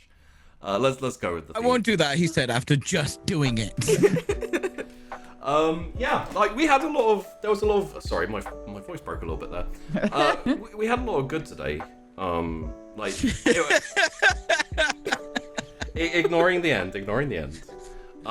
We had, like, a little look at everyone doing the job, like, leading in. And then, Safi, I hope you enjoyed the implication as everyone else was doing their epic fight, like chase and fight and everything. The monster that you and the captain were dealing with was the engine room and the ship. Yeah, that was great. I did like that. That was very good. So I was like, let me just lean back into this a bit like, oh, Yeah. I wonder how everyone else's day is going. I was enjoying my Starsky and Hutch just running around after Crims. That was fun.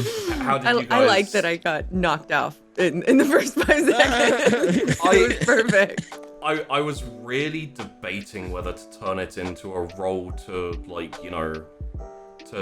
dodge it or something like that. But the thing is that girl was a fucking machine when it came to combat, and I was like, and it roll still to keeps Nomi a mystery to Kareen mostly. Mm.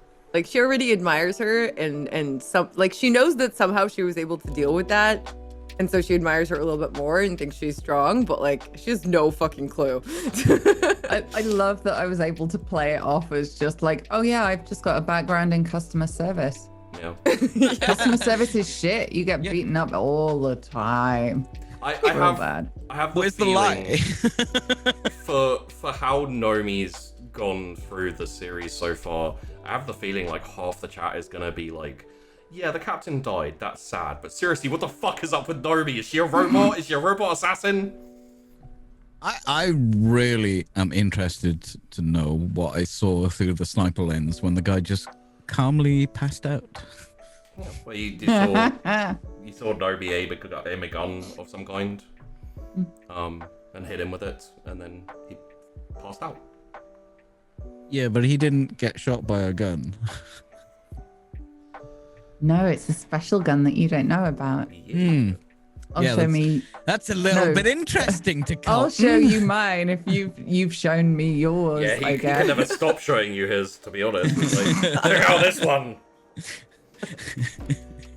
The angrier I am, the bigger they get. Wow. That was probably my second many biggest jokes. gun, but the other one's more of a armament, ship armament than personal weapon. I really enjoy, and thank you for going along with it, everyone. I really enjoyed the more cinematic cutting through the action scenes. That was fun. It was very cool. Yeah.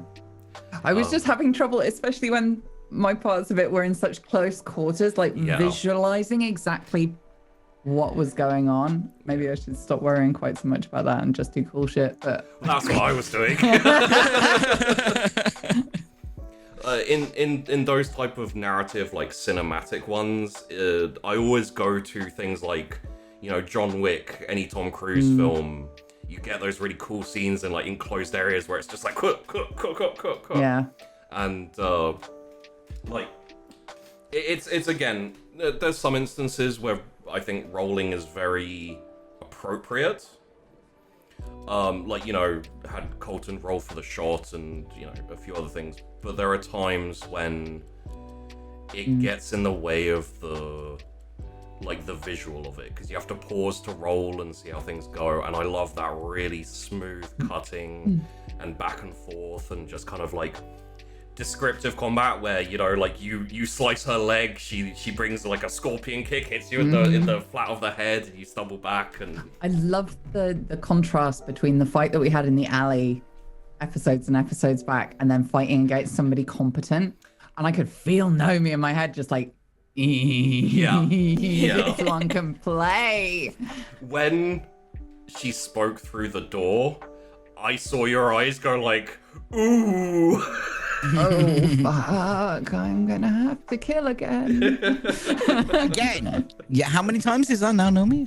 I don't know. I can't remember. Can you just tell me? I don't how many remember times? numbers. You sure? Are we They're just- talking? Are we talking all together, or Like since I beginning joined of the show? ship, or Yeah, just, since we've... So how many is that on the ship that you've killed now? That's an interesting question. That is, isn't it? Shout outs. I mean, technically, if like the shit that I've been putting Before in we your do that, coffee, thank you for my hat, Sheepy. All right. so good. Fucking hat. It's amazing. We were discussing a few different ways to bring the hat in, and I was like, oh, like a lost and found where the bartender just sells lost and found items, because everyone's been to a bar and lost like a scarf or gloves or something. You always leave something behind. So yeah, should we do a little roundabout and say Stuff. let's go around. Say stuff. Come on. Kareen and Tess, and then pass it on to the next person. Oh my god. Can we just have like a round of applause for Safi's incredible fucking makeup and acting and everything? I actually holy had shit. to I had to acknowledge that It was as soon as she fucking revealed it, I was amazing. just like, oh damn. Yeah, it was This so is- good. This is why I love Safi as a cast member, because she's just like, oh, so I got beaten up a little bit? Aight! Yeah, this wasn't discussed with Sheepy beforehand. No, I sat I there with my had no cam up and I was idea. like, When it came up like that, the protective aspect of me was like, is she okay? What happened? Oh my god! Same. It was so good. Oh. But yeah, so I stream on my channel. I do the Wondercast on the official Gearbox channel now. There's not a set day for it yet, but one is happening soon. And then I stream on my channel usually Saturdays, sometimes Sundays, sometimes randomly during the week. I am playing Elden Ring and I am raising money for Ukraine. Until things are not fucked anymore. So yeah, Safi. hi. Follow Safi. Hi, I'm Safi. I played Astrid for you today. I stream on Twitch. I aim for Wednesdays and Sundays. Doesn't always happen, but that's okay. You can find me on Twitch and Twitter at Safi Pie, and can I just for once just have a character who just doesn't cry? I Like don't know. Can you? fucking one trick pony over here. I mean, to And she be cry on cue. Oh, whoa. to be fair, it's not the first time Astrid's cried. Mm. I'm very aware of that. Thank you, Sheepy. Millie. Hi. I'm Amelia Tyler. I'm a voice actor for video games, and I can't tell you any of the stuff I'm doing at the moment during the day. But in the evenings, I do what's it called? Overcommitting. That's what I do. So I think tomorrow I'm going to be playing Wild RP with Jay because we've had to switch things around this week. So yeah, Jay and I am playing brother and sister in Wild RP. It's not weird.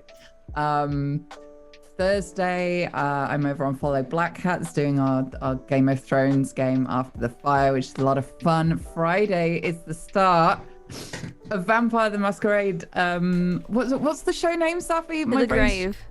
To the Grave. That we're doing over on Gaming FTL. Me and Safi are in it. We get to play vampires. It's gonna be 60 times. And then every other Sunday, it won't be this week, but the week after, I'm over on Ophelia's channel playing D&D for the first time, where I'm bright red because I'm a tiefling. That's it. It's really cool. Follow me on Check Twitter. out the Twitter. It's fucking sick. Yeah, go look at So my good. Twitter. There's a picture of me with horns and a bright red face. Everything I own is now covered in tiny little red fingerprints. I'm making gloves for next time. I've put Josh's channel link in the Aw, thanks. in the thing. Aw, Josh is It's gonna be real so fun. Josh is so good with the VTM. Like, he's Yeah. really good. Well, this is the thing. I tweeted. Was it the start of the No, it was like halfway through last year, I think. This is I just how we tweeted, met. just like, I really want to play Vampire the Masquerade again. And he kind of like peered out from behind an internet corner and went, "Oh, really?" Millie, this is Somebody how we say this is how we BTM. met. I saw you tweet that, and then I tweet at you, and I was like, "My friend Josh does really good stuff." And then Josh messaged me, he's like, "Oh, thank you for recommending me. I'm like a big fan of Millie." And then we started like In getting my the head, ball that's rolling. not how we met, but I still can't figure out if that's true or not. I'm really confused. It's I the think whole it is, story. and then I think I ended up DMing you on Discord, and I was like, "Hey, you still down for a VTM thing?" Yeah, and yeah, you're yeah. like, "Yeah." And then that's how we started talking. That's when we became friends. In my head, I messaged you when I saw a clip of you in Thingamy. Cerebrum. Yeah.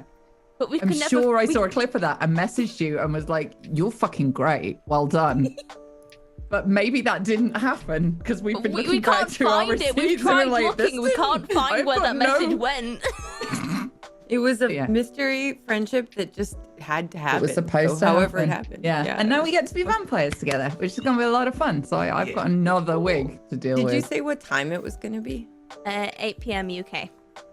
8 pum. So It's 3 p.m. p.m. is and Peachy. Are we saying how we met Safi? I met her by telling her mic sounded like shit. Yeah. Cheers, mate. I'm Peachy. I'm the streamer equivalent of a speculum. Where the fuck did that come from? What's a speculum?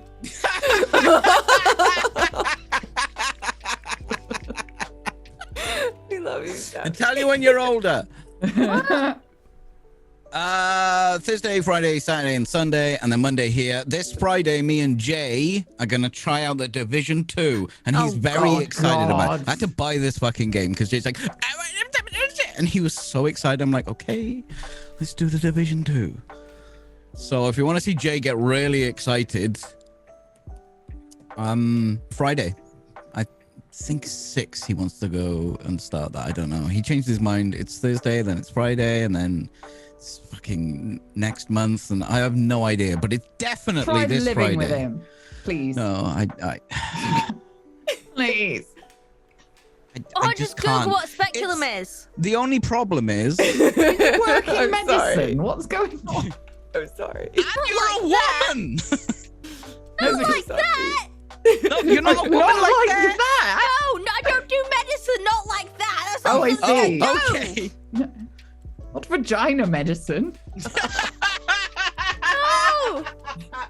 Which is my That's kind. pseudonym on OnlyFans. Your rapper name. Right, moving on, Sheepy. Shout yourself out.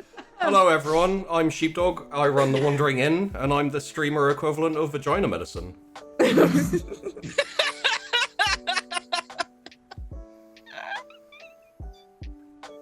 If you've noticed a slightly strange smell, you need sheepy. So, On cash, got yeast. cash for yeast. Oh my god! I can stop that. It's a little bit better than cash for mold, I guess. Yeah, this time I GM a lot. I run shows. There's upcoming shows. We'll talk about them soon. There's Patreon. You can go and support the channel and the cost, pay, and hopefully when I start doing new shows, support those shows too. We're very, very close to being fully funded for this show. So that's awesome. Thank you very much, guys. There are benefits to being a Twitch subscriber and Patreon, not least to say Laconis, which is over in the Discord. You can make a D&D character and do a little bit of text roleplay. It's like it's 1999 again, and everyone's in forums. I should apologize, because that was a rough episode, guys. I mean, I remember at the start when I said to Sheepy, I was like, I'm not feeling too great, but I'm ready for, Yeah, the and I was stuff like- that I I was did not like- know about that stuff. I was like, oh shit. But you said I'm fine. Like, don't Don't ease up on me just because I'm not feeling well. So yeah, apologies. He took that personally. Yeah, I was like, oh really? Okay then. But no, it's one of those things where I was looking at the show and I was like, man, I really love this cast. I really love these characters. And my brain went, click. You know who'd be really interesting to kill? The fucking captain. I love these casts. I love these characters. I should hurt them. Basically. So obviously from here on, it's gonna be a lot less, like captain driven in terms of him like picking the jobs and all that type of stuff. So we'll talk about it next week probably, because we're gonna have to do the funeral. We're gonna have to do. Yeah. I know. God. I was tempted to I was like, we don't have enough time to do the fallout. Maybe we could time skip forward to the funeral, but there's just too many bits and pieces to get done in between. So I'm afraid we're gonna have to roll through all of that next week. And having said that, I'm gonna let everyone. We're all gonna head off so that the cast can shout at me once the cameras are off. And thank you for watching, everyone. Hope you've been enjoying drifting, and we'll see you next week. Bye.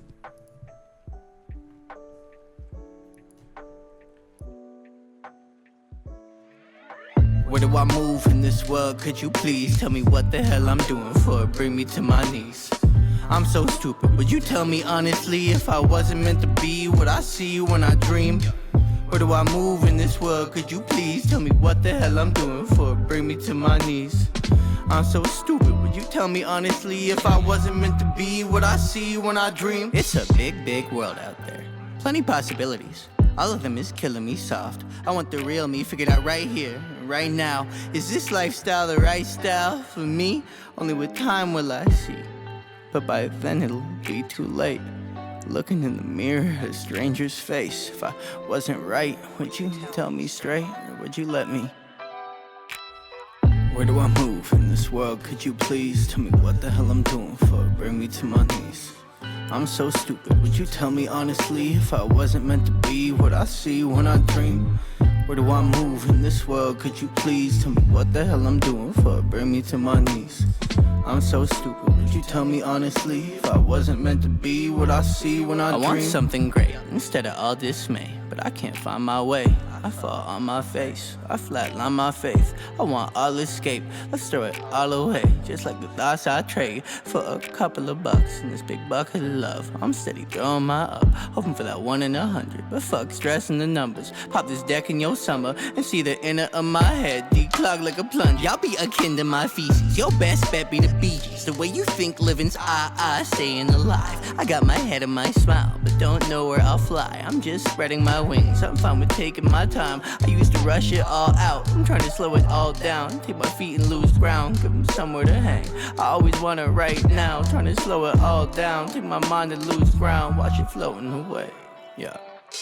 Where do I move in this world? Could you please tell me what the hell I'm doing for it? Bring me to my knees. I'm so stupid, would you tell me honestly if I wasn't meant to be what I see when I dream?